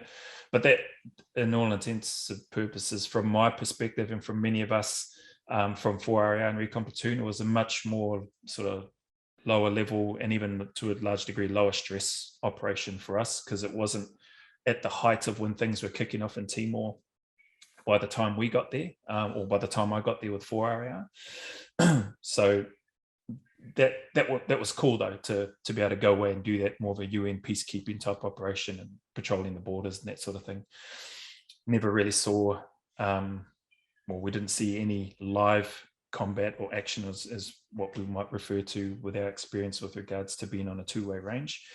Probably the nearest thing to that was we had a Black Hawk crash though, whilst we were in it. My team and my patrol were in a Black Hawk, and we were coming into land in an LZ, this is in Timor, and the blades hit one of the trees. And I remember we were sitting there, we were looking out, and it was early in the morning, and we were looking out, and then we're just seeing the blades, and then we're seeing these sparks and the trees and stuff like it. And then the chopper really banked hard, and I remember we were just looking straight down at the ground, and I thought, we're done. We're going to just fall straight down there. And the pilot, to his credit, so it hit the trees, it wobbled around, and then we just went hard tilt and looking straight down, and then he managed to get it back, and then we come down pretty hard, bounced a bit, and counted our lucky stars. We stayed until the blades and that were stopping, because we weren't sure if there was anything damaged or hanging down. And then we were all good to go and cleared out, and we hopped out, and then we got photos and stuff of that chopper and us sitting on top of it, and the blades all bent. We just stayed there. So that whole task and that patrol got canned, and we just had to stay and secure the chopper until we could get out of there. So that was that. But coming back to Iraq was the first operational deployment with the unit. And where was I? So obviously in Perth, Western Australia. Things are starting to build up, because around that time, it's all the news that we're seeing around weapons of mass destruction. We're seeing all this footage and stuff going up, and Saddam's doing this, and they're preparing for that. And I'm part of one squadron at the time, and it's a high possibility warning orders and information and whispers and stuff are already coming out. If something happens, one squadron's going to be called up to get ready to deploy, because we had other commitments and other squadrons that were in Afghanistan and stuff at the moment, or at that time as well. So we knew that we were going to be stood up if something happened. And at that time, I guess, which some people like to know, some of the emotions and thoughts going into that, to be honest, from my side, I was excited. Like, this is everything that myself and the guys that I was with, and granted, guys that I was in that particular squadron with, had already deployed on a number of operations beforehand. So this was going to be a new environment for them, because it's our first time going into Iraq. They'd been in and out of Afghan a few times, but still I would have their level-headedness, I guess, and their experience to leverage from. But it still didn't stop, the excitement that I had, the butterflies in my stomach. Like, I'm going into what I perceived to be a real operation. That was my view of it at that time. So we finally got stood up. We got the information. There was information and stuff and meetings going around. I remember families and stuff were called into the gym with us as the operators, and the CO and the RSM at the time gave some information, for the families, just to give them a heads up. Wow. About the length of the deployment, not in the operational sense, but just to let the families know about, this is what's going to happen. This is the estimated length of time we expect your loved ones to be away. And these are some of the resources that you can go to for help and all that sort of stuff while your spouse and partner that's away. So that was cool. That was one of the other things that I noticed very quickly. And it may have been the same here in NZ, but I never got to experience that. But in Australia, I noticed very quickly how connected they were to wanting to make sure that the families, that the support mechanisms back here were going to be, or back at home for the families, were going to be okay. So that was heartwarming to see and feel as well.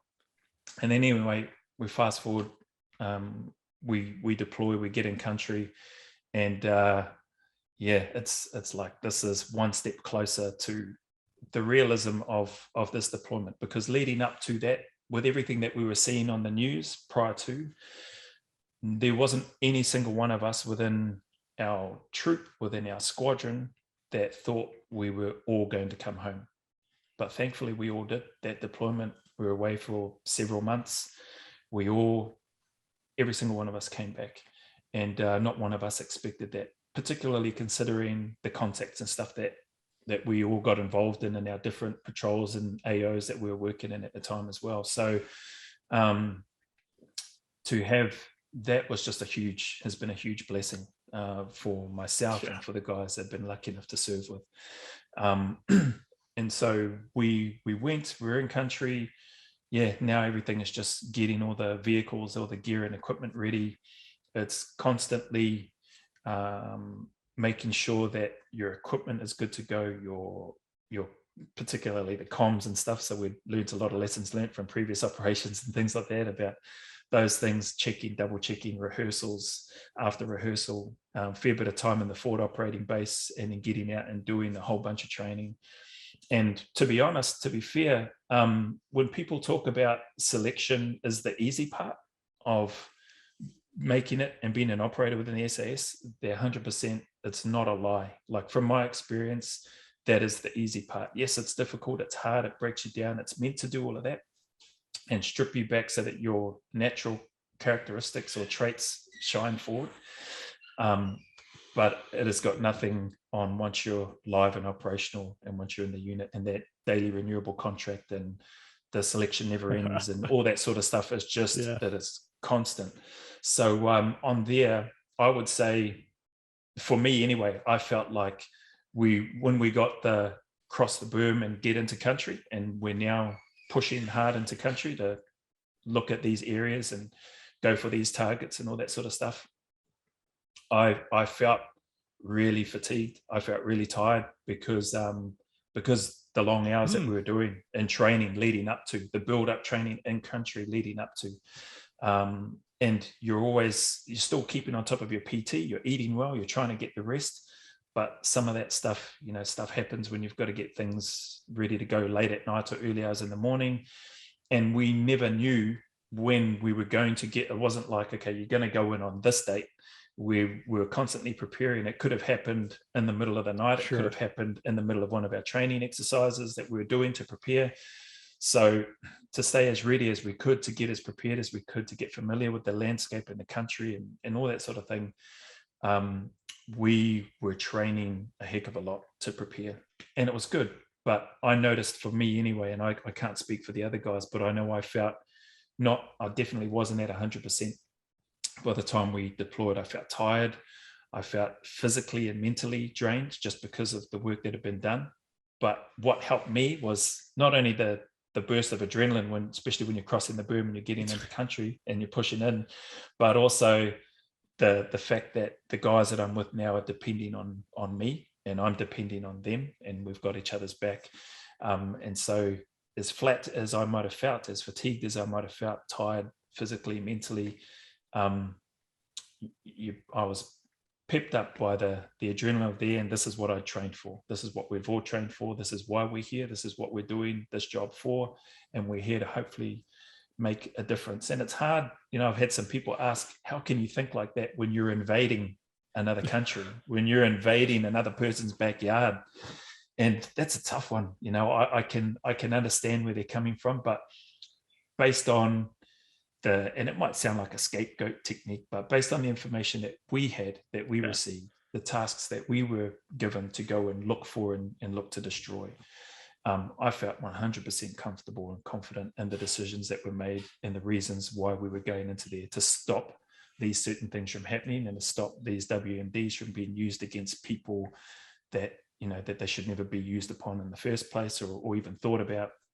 So, going into there, invading another country as part of obviously a huge force, America and the Brits and all that sort of thing, part of that, it was exciting. And you learn a lot about yourself, because I always wondered, no matter how much live fire training you do in the kill house or the counterterrorism or the out in the bush in the jungle phases of breaking contact or ambush drills or all these sorts of things, for me anyway, I always wonder, will I hold up? Will I stand up and give a good account of myself when we're on the two-way range for real and the enemy's shooting back at us? And I had no doubt about my friends, about my brothers that I've served with. I just, don't ask me why, but I just had absolute confidence in them from what I saw them do. Maybe they thought that about me, I don't know. I'm sure they did. Yeah. But for me, I had that question in my head about myself. Will I stand up, or will I hide away? Will I run away? Will I just say I can't do this? And I'm glad that I didn't do that. And I'm glad that, you know, for all intents and purposes, and with the guys that I was with, that not only did they have my back, but I had their back. And, you know, we got involved in some stuff there that still, which I'll probably talk about in here, which still really stands out in my mind. So you asked about that first time in combat. So hopefully I've covered off on the elements leading up to and getting us into the country. And then one of the first main contacts, and to be honest, in my experience anyway, probably the main contact or combat experience contact within that environment was there was a target of opportunity. Basically, it looked like a communications tower, a very small outpost, maybe a retrans or something like that. And we didn't anticipate that there would be much resistance there, potentially, if any. And so we were like, yep, we're hitting that. So we went and prosecuted that target. We're in our team, so a 6-man team. And we're mobility, so we've got our vehicles as well. We've got all our gear. We've got javelins, we've got stingers, we've got heavy weapons, we've got all the lollies or treats you could, you know, that we needed, that we felt we needed, that were going to see us in good stead for what we're doing. Anyway, we didn't need that for this small target. We went there, and the two guys were literally sort of caught with their pants down, sleeping, crashed out when we went in through the doors. We were securing the outside area. A couple of the other guys went in and stormed the room, grabbed the guys, grabbed the equipment and all that sort of stuff. And then as that happened was when two vehicles in the distance, we didn't know, but all we could see was clouds of smoke kicking up behind, and they're obviously coming straight towards us. And then what we didn't realize is that there was probably more than 20 people between the two vehicles, guys loaded on the back, which we discovered later, and inside the vehicles, they've got their heavy weapons and that as well on the back, as well as their little 60mm mortars and RPGs, and then their AKs and all that sort of thing. And then all these rounds and everything are starting to come our way. And we've just got two guys that have been crashed out, now woken up, cable tied, grabbing their gear, and we've ditched them. We've had to leave them because we've seen these two cars. We don't know what sort of capability they have. We discover all of this after, which I'll get to. So then we start fanning out and then moving towards these. Joe, this is all daytime. Daytime, full daytime up. Full daytime, full daytime, broad daylight, middle of the day, and we didn't see them off in the distance. So they're probably, oh man, they're easily a few hundred, maybe, dare I say, maybe over a click away. But our obs and stuff could easily see that these two SUVs, these two white utes, streaming towards us. So we fan out, three vehicles. We start moving towards them to get into good positions from what we could see due to the lay of the land. And they're still coming hard, charging hard towards us. We're thinking these people have either got some pretty good gear or they're nuts. So they then get to a certain distance, probably maybe, I'd say, maybe 500-600 meters, where they've dismounted and they're laying down fire towards us. Now, we at this stage hadn't laid down any fire because we didn't know what was happening. But once you hear those rounds and the dirt kicking up around you, coming across, then it was time to get into things. So we started engaging back, and for me, this was one of those moments for me where I was touching on earlier. Will I stand up? I had the Mark 19 on my vehicle that I was on. I think I got an initial burst of it done in that contact. I also had a Mag 58 or a GP&G 7.62 gun mounted on my turret, so I had the big gun, but I wanted to have, because I couldn't have the 50 cal, the other more experienced guy had the 50 cal on his vehicle, and he's a gun with that. It's been the weapon that he's always used on multiple operations. Obviously, I'm going to bow down to the senior head. He gets what he wants. And the Mark 19 was relatively new for us. And it was definitely new for me. So we'd done a whole bunch of training on that, and I'd been heavily involved with a lot of the training, being instructed on that weapon. Loved it too, by the way. So it was a great weapon, but I wanted the security of having another machine gun on the turret. So I asked the guys in the FOB or in the forward operating base if they could mount, and they were working tirelessly. The guys on the vehicles and the mechanics and all the support staff, man, like we couldn't have done what we did without them. So they fashioned up another mount so that I could have the Mag 58 on the back, and so I could spin my turret around if I had a major stoppage. Well, it turns out I did have a bad stoppage. So I got an initial burst of the Mark 19 and then went to fire again after I set my my ranges, my distances, and then clunk. I was like, what the hell? So starting to go through the stoppage drills, and rounds and that are coming back towards us. My patrol commander in the car is telling me to get that effing gun going. And I'm like, yeah, I'll get it sorted. Racking it back, checking, can't see any obstruction in there. There's nothing on the front plate. So I go through the drills and then reload it, cock it back again, rounds on there, barrel looks clear, go to fire it again, clunk. And I'm like, what the hell is going? So the firing pin isn't coming forward or striking the primer on that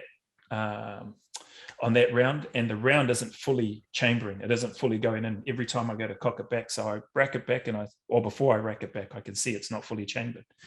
What the hell? Why isn't that fully chambered? So I'm thinking there's something in there, and I don't see it until much later when I'm having a look. Probably then I do it one more time, unload it, reload it, barrel looks clear. My round is sitting nice and clear, the belt's all good to go, and then I squeeze the trigger again, clunk again. Something's not right. So I have to then, I unload it fully. I'm looking down. Meanwhile, the rounds are coming back this way. By then, the guy in the other vehicle on the 50 cal has pulled out the javelin, and he's destroyed one of the vehicles with the javelin. And then the whole sort of mood and that contact sort of changes. I feel it. There is not as many rounds coming back towards us now. There seems to be a bit more of a lull in terms of the noise and the rounds and the movement that's happening in that particular contact. So I'm still having to look up and keep an eye out and then get this gun sorted. And then I see it. And inside, what we were never taught, we'd been taught a separated case on a 50 cal and a separated case drill, like when the back of the primer's been pulled out, but the casing's still inside. We'd been taught the drill for that. Never in any of my training on a Mark 19 did I ever come across, or were we taught or told about a separated case on a Mark 19. So the only thing that I can, when we had a debrief stuff later, that I could put it down to is it obviously must have fired that initial burst, had rounds go down, went to reset the sights, adjust my ranges, and went to fire again, clunk. That casing, when it went to pull out that last round that came and extract it, it must have just pulled the back of it off, and it's left the shell inside the barrel. And then it's hard to see, but I then saw it and I was like, that's bloody part of the last round. So I had to get a screwdriver, and I just asked the driver, and I said, mate, screwdriver. And so he grabbed one of the biggest, longest screwdrivers that we could have, and I just needed to dig in there, and I had to get up and expose myself more on the turret so that I could get into the gun to then scrape it out. And you still hear, even though the lull has happened, you're still hearing these rounds whiz past you. But at that time, you're not thinking about, as I reflect on it now, I'm so glad I wasn't worried so much about those coming back. I thought at that stage, if I'm going to get hit, I'm going to get hit, but I'm going to get hit trying to get this gun going.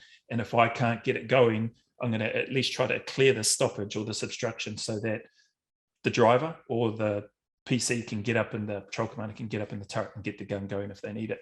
So thankfully I didn't get hit, but I managed to get that casing out and then got it reloaded. And then we're able to get back in the game with regards to the Mark 19. So by that stage then, as that's done, then the second vehicle's taken out and there's just a massive quiet in terms of the battle by this stage. So they're still fighting, but I'm assuming by the time we got to them, because now we're pushing forward with our 3 vehicles, with our 6 men, and we could see it was like ants coming out of a nest. That initial, when they stopped, that distance, 500 meters, maybe 600 meters or just under, was like little ants jumping out of the vehicles and fanning themselves out. Next minute, RPGs are coming, set at airbursts, and they're going off, and you see that stuff hitting the deck and that in front of you. You're thinking, gee, that's close. And then I had that happen to me. Thankfully, the other two vehicles were still going great guns. The other vehicle is still going great guns, and they're firing down, putting rounds down range. The other vehicles, and then putting rounds down range. And by then, I can only think by the time we got up to them, there's this number of soldiers that we've just been fighting against who have surrendered by this stage. So we're moving forward, they've surrendered. But part of our briefing prior to going out from the general in charge of that operation at the time, who came to see us as part of our task force that we were, told us that we have no capacity to take POWs. Like, we're not bringing any POWs in. So basically it was left to us and shared with us, do with the POWs what you do with them. And for me and for us, like, to cut to the chase, we never killed any POWs of the guys that surrendered. But it really did hit different. Like, for me, I have to admit, in that moment, for a split second, I thought, if we let these guys go, we're just going to be fighting them again. They're going to go away. They're going to regroup. They're going to have a better understanding of our capability. They're going to have a better understanding of our tactics and how we move and what we're likely to do. And they're just going to be better prepared for us next time if we let these group of people go. Really good commanders and stuff that we had in charge of us, our troop commander, really good senior soldiers and stuff there. None of them, from what I could tell, had any murderous intent and stuff with the people that had surrendered. But for me personally, I found it difficult to be saying, well, we're just going to let these guys go. Yeah. For those reasons, because I thought, what if we let them go and then one of these guys here kills one of my mates, or they, just those things that I mentioned. So I really struggled with that, but I followed the instruction given from our incredible leaders, or the incredible leaders that I was fortunate enough to serve under. My patrol commander being one, troop commander being another, and then the other senior heads within the group that we were a part of, or that I was a part of. So we had these guys, there's probably about a dozen left, maybe a couple more of those that had surrendered.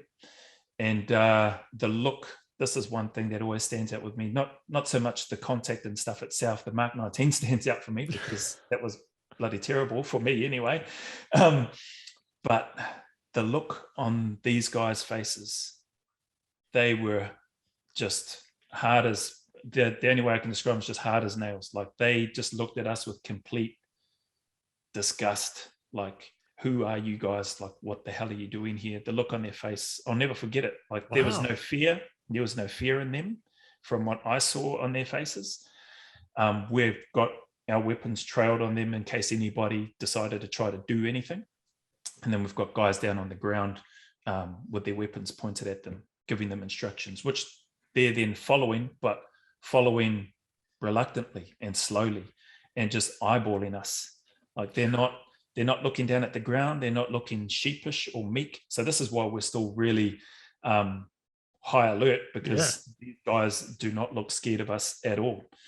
We don't know. I don't know if they were Republican Guard. They were dressed in a mixture of cams, so they weren't in a solid one size fits all type uniform like the guys that I was with in our unit that we're in. But they looked very, very hard, and they did not care. They eyeballing us with a look on their face like, who the F are you guys? Like, what the F are you guys doing here? And that added to my reluctance personally. I can't speak for the other guys, but that added to my personal reluctance to want to let these guys go, because I didn't want to have them again, and for them to get one of our guys. But thankfully, like I mentioned at the start, we all came back from that operation. Nobody got hurt. Nobody got shrapnelled or injured. Actually, there might have been some shrapnel from one of the guys, but nobody got shot. Nobody got badly wounded or had to be medevaced or anything like that. And we all came home.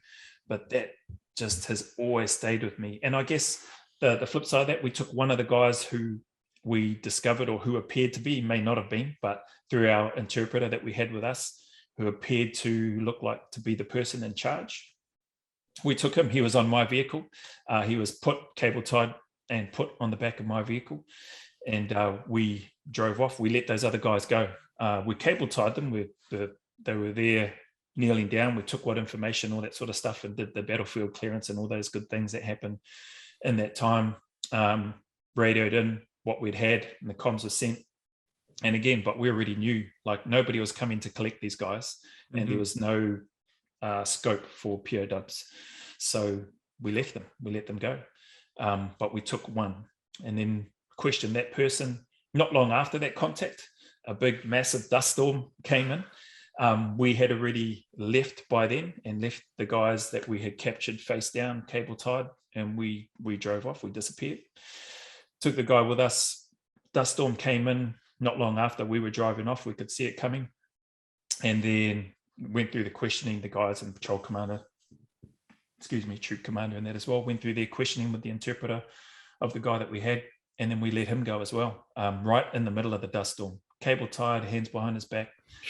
Didn't give him anything. We had, no water, no nothing. Like, we let him go.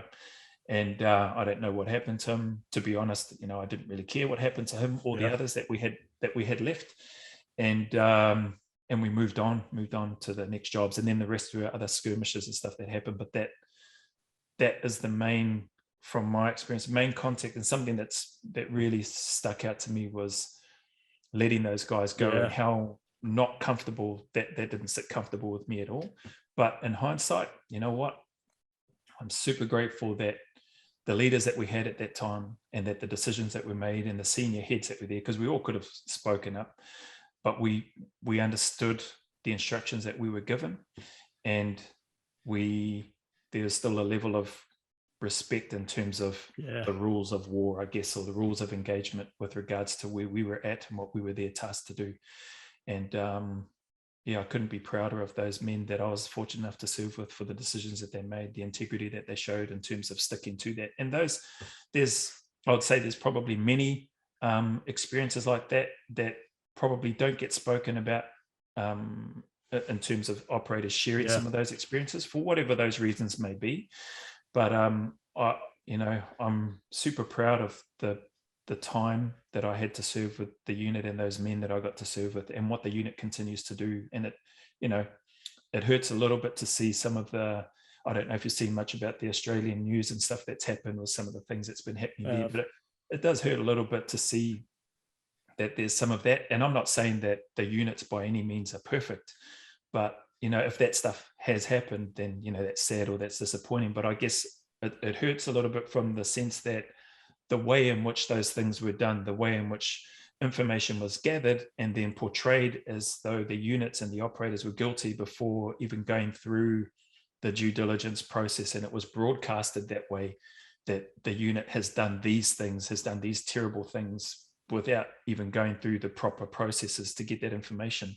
And it's only been through the efforts of a handful of people that have really pushed and brought a lot of that stuff that was reported to be false, or that was inaccurate, or that just, they shouldn't have posted it in the first place, to finally get to that truth. So I guess for me, having an opportunity, and you being, the gentleman that you are, and just privileged that you would invite me on here to have an opportunity to speak to some of what I saw based on my firsthand experience, on the level of the professionalism of some of these guys that I've had the privilege to work with. I hope that helps shed somewhat of a light in terms of, they're not, operators within the units are not crazy. They're not there just looking to kill people.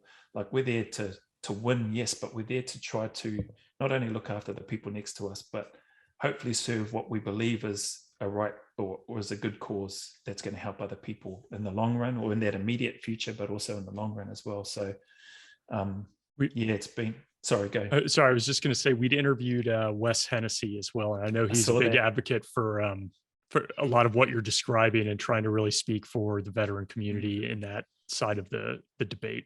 Yeah, he's awesome. He's awesome, man. He's done some very cool stuff, and I enjoyed that. I haven't finished it all, but I'm over halfway through. Oh, nice. Conversation with Wes. Yeah. So Joe, in that moment when you're in that fight, like certainly the Mark 19 stoppage had to have felt like 4 days, but I'm sure it took seconds, you know? And all the while you've got this senior guy next to you who's just sounds like engaged and probably looking over at you like, come on, Joe, get it together, you 25. But you mentioned a javelin shot in the heat of the moment like that. I've never held one. I think we're seeing a little bit about these types of weapons in Ukraine. How hard is it to make a shot like that off of a vehicle at another vehicle at maybe 400 meters when you're being shot at the same time? Like how difficult is a javelin shot? And then under those circumstances? Yeah, I'll tell you, I won't mention his name because I'm pretty sure he's still serving as well. But I think he would probably like to say, oh, it's extremely difficult. Like only 1 in a million people could do that. So, you know, it was a good thing that I was there on the day. And all this. I'm sure he would, his sense of humor, he'd probably come across and say something like that. No, he probably wouldn't actually. He's one of the most humble guys I've ever come across. But we, myself included, would speak for him. And that says, oh yeah, you're saying like, oh mate, only 1 in a million blokes could ever make that sort of shot. So, you know, you guys are lucky you had me on the vehicle at the time when this contact went down. But the vehicles at the time, when we were in that position, we had moved to fairly good positions, or what we felt were going to be good positions for us, was static. So it wasn't like I was having to move or take the shot on the move. So the vehicle was static. The guy that took the shot, who was just across from me, obviously felt this was a good opportunity. Their rounds were somewhat ineffective in terms of getting to us, whether they're just really bad shots or whether they're poor at judging their distance or whatever, or a combination of those things. But anyway, he saw that and felt that there was enough rounds going down range from the other vehicles that were there as well, to give him that time to attach the clue, get it up, turn it on, and then acquire the target and then release the shot. In training, because we had all gone through the training of the javelin, so I had javelins on the back of my vehicle. But within the patrols, what we didn't have enough of was we didn't have enough of the clues, so the unit to be able to fire and connect to the javelin. So there was only one, and obviously the senior operator, you got that too, is going to have that. I've got 2 javelins sitting on my vehicle that I'm ready to launch those things as well. We've all been trained on them. We know how to operate them, but we've only got one clue that's operational to be able to use it. That's on his vehicle. So he gets that opportunity. He connects it up and he takes the shot. The shot itself and the use of the javelin and firing it, it's a really beautiful piece of kit. Really, really simple to use. Target acquisition in terms of lining things up, and I don't know what it's like on, you know, obviously the Apaches and stuff that you fly or that you flow on, but the target acquisition and the ability to lock on to the target and then just squeeze the trigger is excellent. Is the easiest way that I can describe it. So it's really simple. Is it simple when you've got rounds coming back at you? Can't be. So yeah, so my mate that fired that, I would imagine it's not. But again, if anything, and I'm just drawing off my experience of that separated case stoppage in the Mark 19, if my experience is anything to go by and thinking about, I need to get this sorted so that I can either A, preferably so that I can get it going again, or B, worst case, one of the other guys has got this primary gun going on their vehicle. I'm thinking he's probably thinking the same. I need to get this going. There's guys getting rounds down range. We need to take out their ability to maneuver as quickly and as effectively and relocate as they might like. And I need to do that now. So he connects the javelin, and I'm assuming that's what he's thinking about. Plus, he's probably thinking, this is going to be awesome if I nail this. Oh, hell yeah. If I could take out a vehicle with a javelin in combat, how many other people have done that? That's right. Dang. And he was awarded also for his actions. He got a Medal of Gallantry as well, deservedly so. Wow. Like that was just one of the times where he just, he's an exceptional soldier. What, how much abuse would he have taken if he had missed that shot? He's just been relentless. Yeah, he would never have lived that down. I can tell you that right now. He's struggling as it is, still trying to live with it. The fact that he made it. You know, you got people like me saying, there's probably only 1 in a million people that could ever make a shot like that. And that's why it had to be on my vehicle and all this sort of thing. But he's a top man. That's great. That's great. So that was a hard case. So the shot itself, I'll tell you the truth, is easy. You know, it's easy. Okay. Yeah.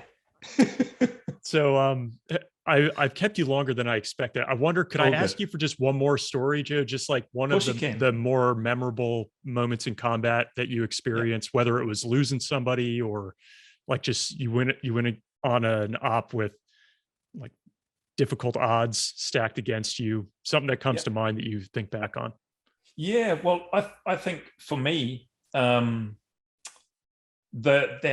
operation itself was probably ticked those boxes when you talk about, aside from the blessing and privilege of not losing anyone, but it ticked the other boxes in terms of, outnumbered, unsure, uncertain.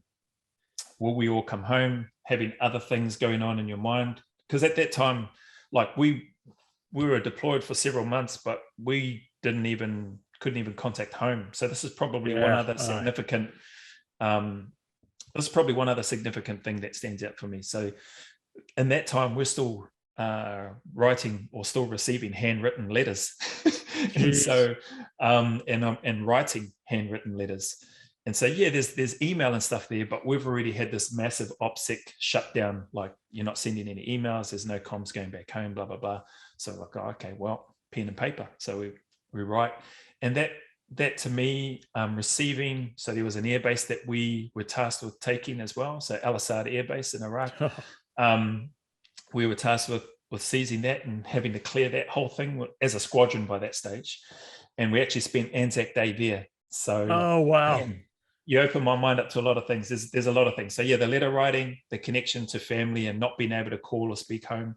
Some of the information that I know from my side personally that I spoke with my wife about, and I know some of my close friends spoke to their wives. They said, if you don't hear from me, that's a good thing.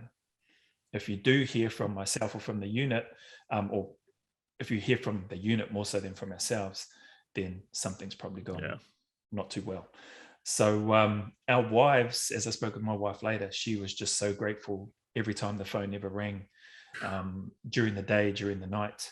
And so that piece around the connection to back home, as weird or as strange as that might sound to some people that haven't lived that. So to maybe so one of your questions from earlier, which I don't think I answered fully, unless you've lived that, people might find that as strange or weird. But for both my wife and I, or more so for my wife, it was a huge comfort for her to not hear anything, to not have the phone ring. So so there's that. Spending Anzac Day at Al Assad Air Base was one of the most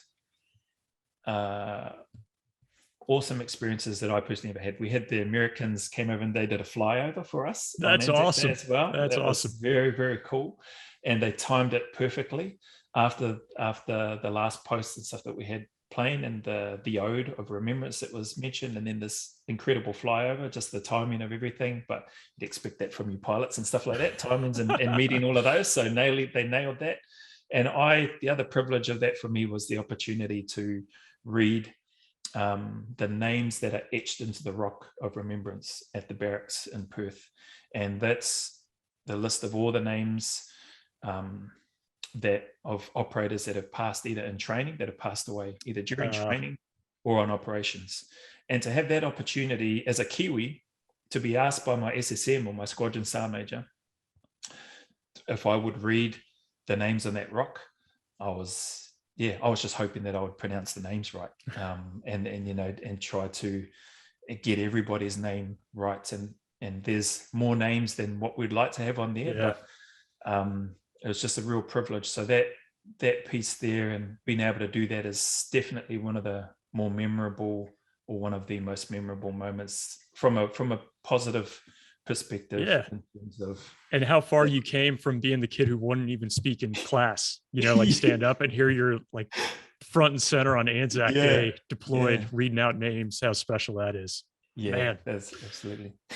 That's cool. So I kept you longer than I promised. Just a few things before we round out. Number one, we got to talk about some of the things you're doing today, Joe. Like, for a guy who was worried about putting himself out there, obviously we touched on the 2 podcasts. You're going to have to help me pronounce one of them. The Epic. Aotearoa. Okay. Yeah. So, and this one, you're interviewing elite athletes, service members, vets, obviously. right? And then Yeah. you've got the mud, sweat, and tears, is it? Mud, sweat, and tears. Yeah. So That's it. move, sweat, and suffer. Move, sweat, suffer. Yep. So the two podcasts are that Epic Aotearoa, Create a Better Future. That one's all about trying to leverage the lived experiences of people like yourself, which I'm going to drop in here now. So thankfully to your audience, Ryan, such a gentleman, has agreed to come on to the podcast, which we'd love to have you on so we can flip the script, Absolutely. so to speak, and delve into you. So Epic Aotearoa is about leveraging the lived experiences of people and creating a better future. That's its whole modus operandi, for want of a better term. That's the objective, to create a better future, and that if people sharing some of their experiences, stories, can help or resonate with our listeners, and they can glean from that and take that and apply some of those things to their life and help them create their own better future and extend that not only to themselves, but to their families, to their communities and broader, then that's got to be a good thing. So yeah, we interview a wide variety of people, and we've just been fortunate enough to have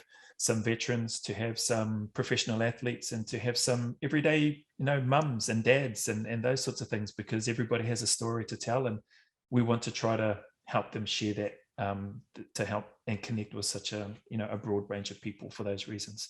And then Move, Sweat, Suffer is, well, I love to train and I love to exercise and I love to try to stay healthy and active for a number of reasons, not only for myself, but so I can live a good, active, healthy life for my family and with my family, and hopefully for my grandchildren and great grandchildren, if I'm lucky enough to have those and experience those things, and for myself obviously as well, and try to share that and pass that on to other people, to know that you don't need to have a lot of equipment or any equipment, and you don't need to have a gym membership and all this sort of stuff.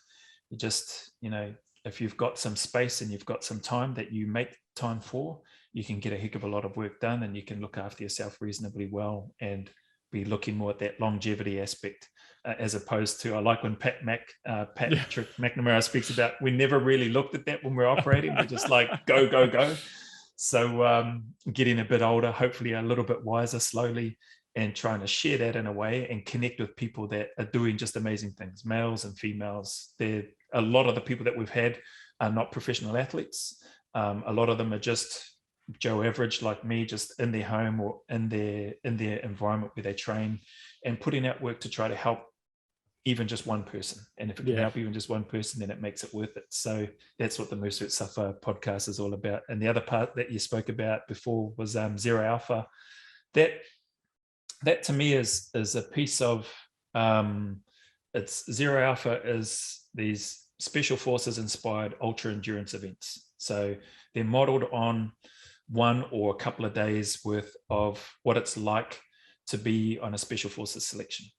And the reason for that is because of the value that there is in terms of going through something like that, going through and coming out the other side, whether you tick all the boxes. So selection is very different. It's much more cutthroat and ruthless, and it needs to be because of the nature of the role and the work. But this one, it's modeled on that. There's still some ruthlessness to it in terms of how the events are structured.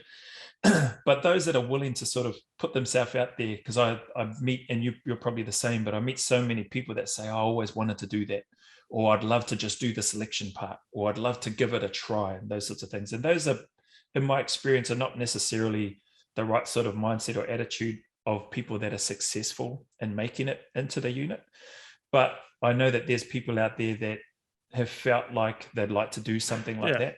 So I thought, oh, well, why not leverage what I've been fortunate enough to do in New Zealand and Australia, combine that and package it up. And it's sort of, it's a bit different to the Spartan races and the Tough Mudder races and like the 50 mile and 100 mile races and those sorts of things.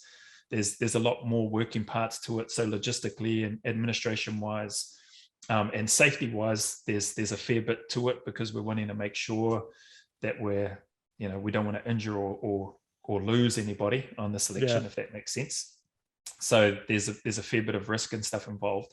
But for those that are willing to, I guess, take that step or that and challenge themselves, there's so many benefits to that in terms of identifying, like Junior Joe understood much later than I would have liked, how capable we are. And I guess if I use my children and other people that I look at as an example, my children don't see how capable they are, how resilient they are, how hardworking they are, all these sorts of things. Not to go off on a tangent, try to brag about my children or anything like that. They are mischief, they're naughty, they get into fights in amongst themselves, and they argue, they scream, they shut, they do all of that crazy stuff. But as a parent, I look at them and I just think, man, you are so capable of so much more than what you can perceive. And I know that adults are the same. I'm still the same, and still trying to bring myself out more, because I know that I'm capable of more. I just need to tune up and do these certain things and work hard each day and be consistent, etc. So when I look at them, and then I looked at this Special Forces Inspired Ultra Endurance events, I thought, why not? There's so many adults out there and people out there that are so much more capable than they think. And I think if they were to take part in something like this, or in an event like this, because we've only got 2 events, a 24-hour event and a 40-hour event. And if they can go through those and they come out the other side, they are going to just have another level of confidence about themselves, not arrogance, but confidence about themselves and their ability, and even their willingness and their desire to step more outside their comfort zone. And who knows where they'll end up, and who knows what they'll be able to achieve. And so, that's part of the intent in a nutshell about Zero Alpha, Epic Hotai, all of the podcasts, and Move Sweat Suffer, the podcast itself. So, some of the videos that I've seen of you, at least for the Move Sweat Suffer, I was thinking, like, this looks like Pat Mack right here. I don't, maybe that's your YouTube, but like, this is the New Zealand Pat Mack right here. So for people who have seen Pat Mack working out, like with his golf cart or his truck on the patio, like, that is Joe down in New Zealand doing this. So definitely take a look. I guess the one thing, just before we kicked off, we were saying, like, how important it is for vets like us to share these stories. I think it comes through in the work that, like, what we just spent this time talking about, and the podcast you have. But is there anything else you wanted to add to that, Joe? Yeah, thanks, Ryan. I would like to, and I'm mindful of your time in that as well. Thank you so much again for having me on. But yeah, for the veterans and stuff out there, like, regardless of where you're from, regardless of whether you've served in special forces or special operations or not, whether your support staff are attached, you have not only these incredible experiences and memories and stories and lived experiences of what you've been through, but I was sharing with Ryan, and thankfully Ryan took the time to ask some really great questions, even off air and during, obviously, this podcast, and spoke with me and asked if there was anything in particular. And this sort of came up, and I just feel like it's important and valued. I just want them to know, the veterans out there, that your experiences and your time and your service is valued, and that it's worth sharing if you're comfortable enough in coming out and sharing some of those experiences in a way, and with the intent of trying to hopefully help others learn from those experiences. Give us a bit of a peek into who you are, opening the door, so to speak, into who you are as an individual, but also about what you've learnt and how you're able to pay that forward. And I think there's just so much value in veterans being able to share that in a way, because I believe that they have so much to be able to pay forward and share and help across not just those veterans that are serving and those that have served or ex-operators, but also those that are aspiring to go into the Defence Force, to have a bit of an insight of what challenges they might expect from a personal viewpoint, from a family perspective, from once they come out, and some of the difficulties in transition, to having and or building connections and relationships outside of their normal circles, or outside of what their perceived current circles might be, or what they might limit themselves to. I know I certainly limited myself to military personnel, and if I could, preferably special forces military personnel, because I felt like I resonated with them better and that they understood me better. But by opening myself up more and connecting with a broader range of people through Epic Hotai or through Move Sweat Suffer and that sort of thing, with people like yourself, it's just helped me realize and wake up to myself, to a degree, still waking up to myself, about how narrow-minded I have been, how self-centered I've been, and hopefully in some way try to be less of those negative things and try to be more of something that's hopefully good anyway. Hard to believe you'd be any of those things, but appreciate you saying that. And I will say the last 2 questions, I'll get you out of here, Joe, that I try to ask everybody. One is, Was there something that you carried with you into combat that had sentimental value, good luck charm, or something that somebody gave you that you wanted to have with you? You know what?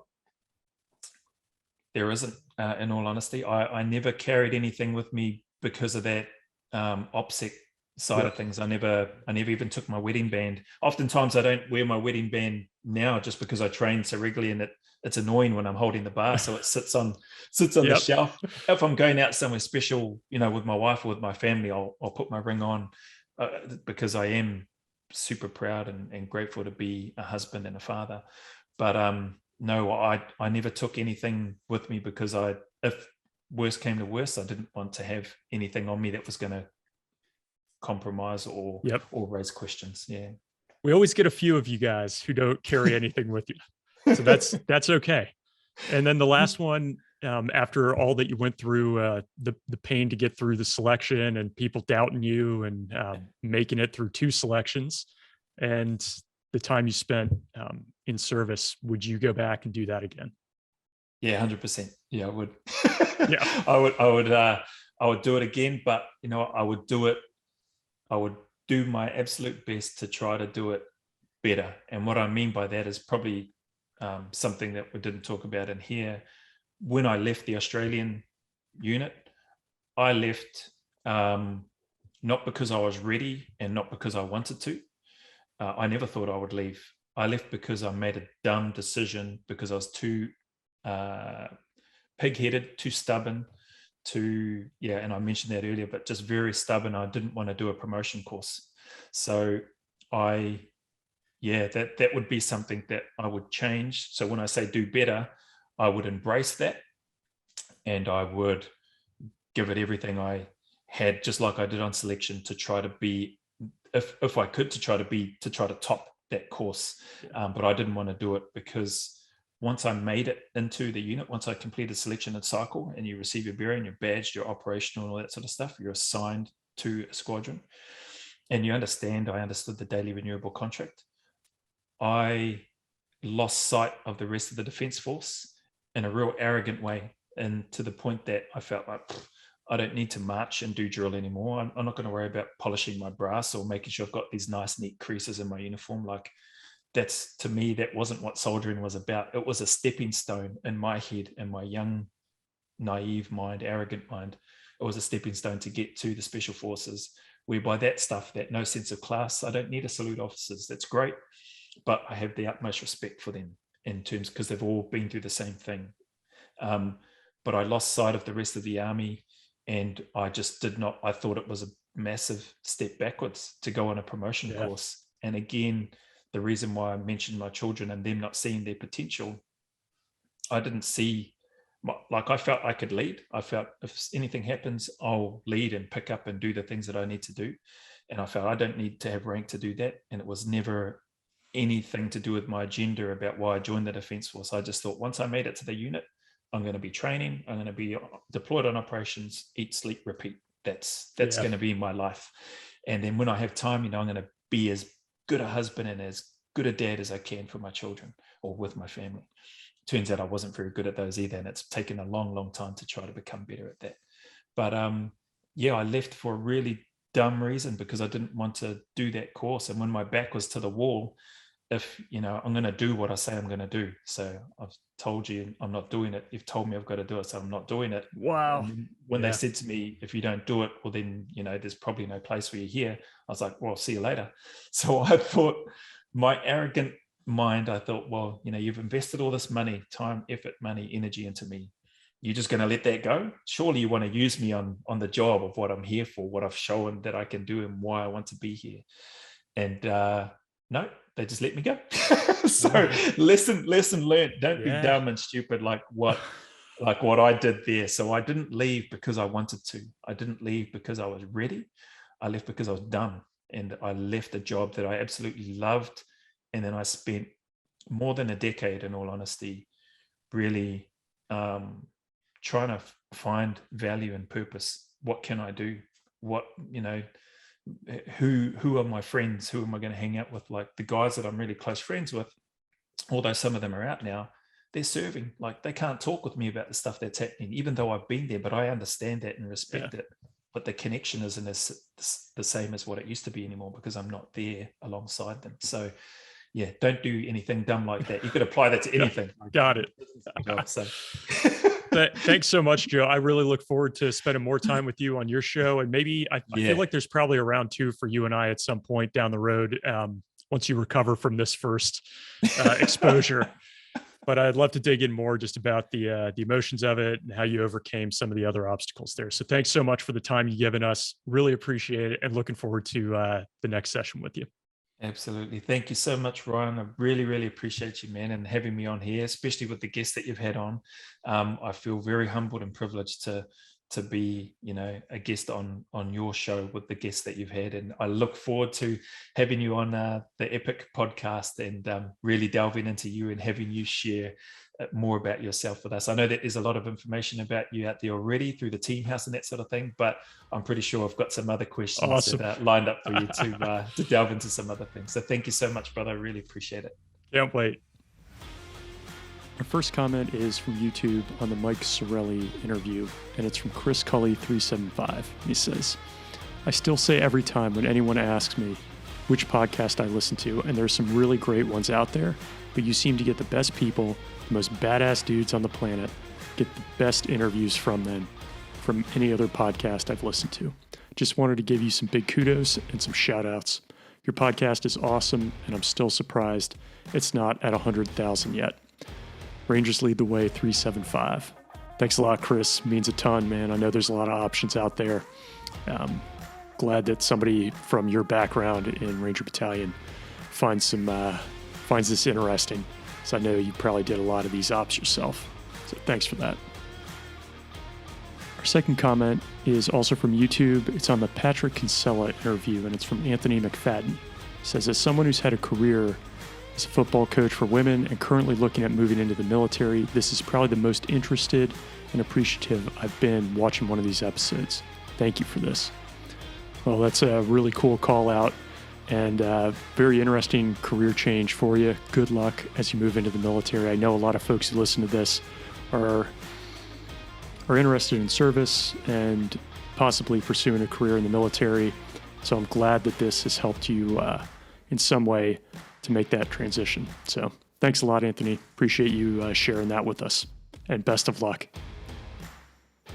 Then lastly, for those of you who are not yet on our Patreon page, we've put up an exclusive video from our guest, Daryl Utt. It's his ODA's video after one of their Iraq deployments. So former vets know these videos very well because all of our units made one, typically set to like hard rock or metal. And they have pictures of the unit on the fob outside the wire, typically some gun footage from downrange. Just the idea of these videos brings back memories, and Daryl's ODA video is a great one. So you can head over to www.patreon.com/combat story to see it and a whole lot of other content that we have just on there for our patrons. Thanks so much, everybody. Stay safe.